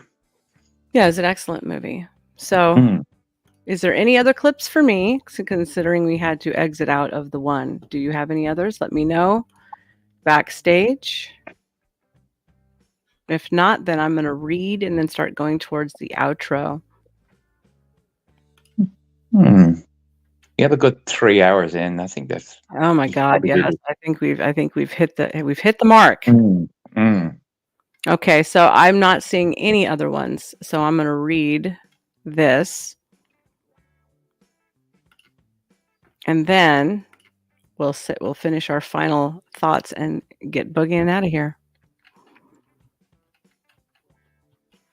So I hope everybody was getting some good information out of everything that was being talked about today. I know Shane is great source of information and always a help to all of us here, especially here at School of Thought. He's my favorite Irishman. I say that again. Aww. Well, you are. I love you to pieces. And I'm glad you're much. Doing much better, by the way. Well, thank you very much. Yeah, very concerning time that was going on. Yeah, I was in the hospital yesterday, and I things are going well. Okay, I kind of figured something was up. I was going to actually ask you about that today. I figured that's where you were. But we're glad that you're here today, and you sound. Well, thank you very much. You sound bright-eyed and bushy-tailed. So here's part 2 of what I'm going to read. So the manosphere and red pill communities can significantly influence perceptions of women, relationships, and society, often in ways that can be detrimental to mental health and societal interactions. Here are some key points on how they can warp perspectives and affect mental well-being. 1. Misogynistic views. These communities often promote negative stereotypes about women, viewing them as manipulative, untrustworthy, or inferior. These can lead to a genuine general distrust and resentment towards women, making healthy relationships difficult to form and maintain. 2. Hypergamy and MGTOW, men going their own way. The emphasis on hypergamy, the belief that women always seek to trade up, which is a lie, by the way, in relationships, and the MGTOW philosophy, encouraging men to completely avoid relationships with women, can lead to isolation and a skewed understanding of human interactions. This can result in loneliness and a lack of meaningful connections. And then you'll be like that guy who goes postal and shoots like 40-something people. Or God. a bloodbath and rampage. We don't want that to happen. No. No. Echo chambers. The manosphere often operates as an echo chamber, reinforcing extreme views and discouraging dissenting opinions. This can create a distorted worldview where balanced and nuanced perspectives are dismissed or ridiculed. We like different opinions here at School of Thought. Even if I don't agree with you, I appreciate the pushback. 4, victim mentality. A common theme is that men are the victims of a societal system that favors women, e.g., in family courts, job opportunities. While there are legitimate issues concerning gender bias, the exaggerated, and I'll say it again, exaggerated victim mentality can prevent individuals from taking responsibility for their actions and finding constructive solutions. 5, mental health impact. Constant exposure to negative and hostile rhetoric can increase stress, anxiety, depression. Belief that the world is against you can lead to a defeatist attitude and diminish overall well-being.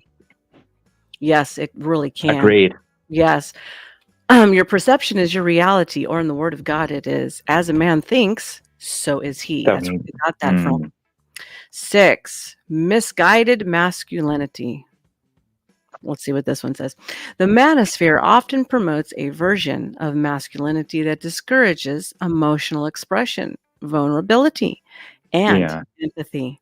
This can prevent men from seeking help for mental health issues and from forming deep, supportive relationships. Here at School of Thought, we encourage you to seek out very good professional help if you are suffering from any of those things. We don't want to see anybody suffering from loneliness and having any of that type of stuff going on. And if you do, have something like that, leave it in the comments and somebody will talk to you. Yes, if you are having any of those problems, please comment after the show. 7, conflict with reality. The rigid beliefs promoted by the manosphere can clash with real-life experiences, leading to cognitive dissonance. When real interactions with women and society do not align with the negative narratives, it can create confusion and frustration. And then you think everybody's just lying to you when they're not. Step out of that box and that rigid way of thinking. It's important for individuals to critically evaluate the information they consume and seek diverse perspectives. Engaging with a variety of viewpoints and fostering open, respectful dialogue can help counteract the negative influences of these communities and promote healthier, more balanced understandings of gender and relationships. And that's what we have for tonight's echo chambers in online spaces and how they are affecting everything. You have any thoughts, final thoughts, Shane? No, I think this is a good conversation, and I think, there's more to be said. I like I like that we're disagreeing, but I also like that we agree that, how do I say this?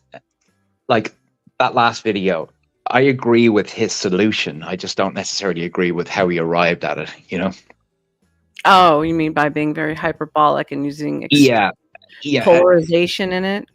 Yeah, and I also think that there are it's not there's a victim mentality he's doing with the women thing as well, There are women that are self-destructive. There are women that are promiscuous naturally. They're not we are made what we are, There's a vicious circle going on here, There's always a segment of society, both of male and female, that run towards those types of behaviors.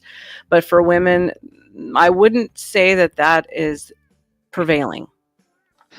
No, but there's also we're forgetting that there's a whole generations of feminist propaganda telling women that sexual liberation is a good thing and that they should behave like men. Like men, exactly. That's just trying to reprogram the family dynamic, because the truth is, I'm saying that this has created a massive problem in society is what I'm getting at. That it's already been divided. Yes, but here's where the caveat comes, and I've heard this in the spaces, which is they say that men are the gatekeepers to relationships. You're the gatekeepers in relationships as far as maintaining the attraction and all that stuff, but women are the gatekeepers to the family unit.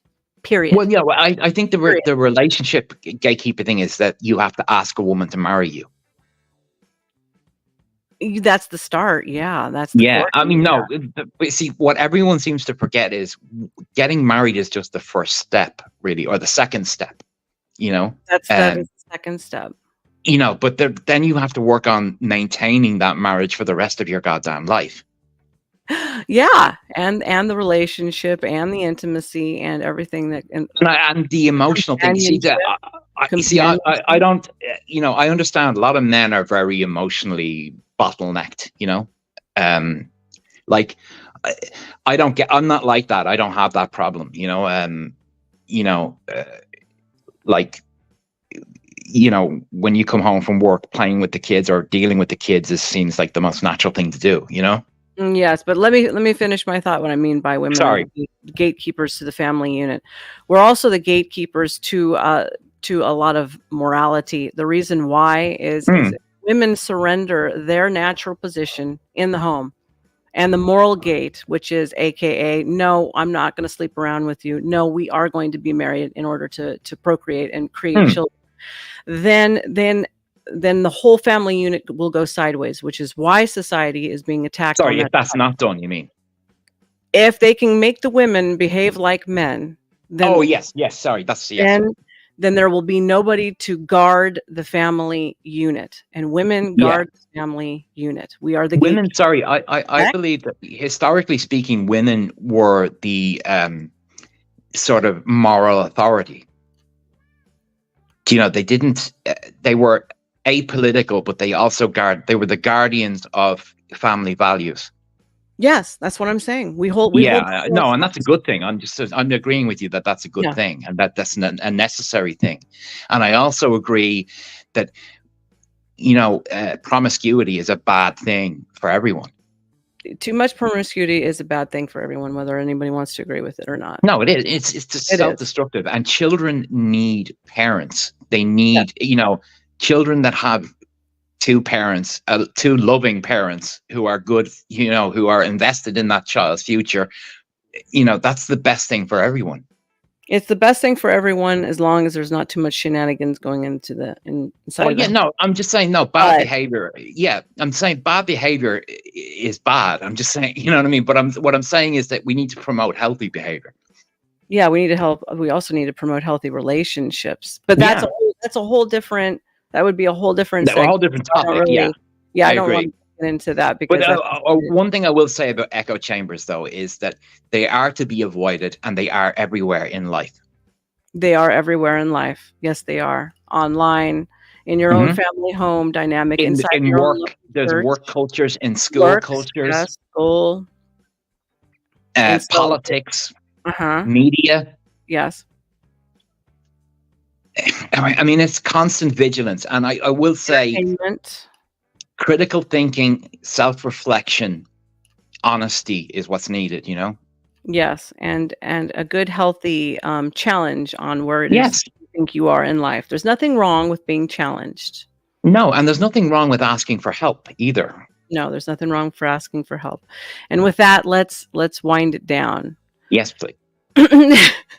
Thank you to Shane for being here. You're always a pleasure and a wealth of information. And we love you here at School of Thought. Thank you very much. You're very kind to say so. And I do like to be here. Thank you.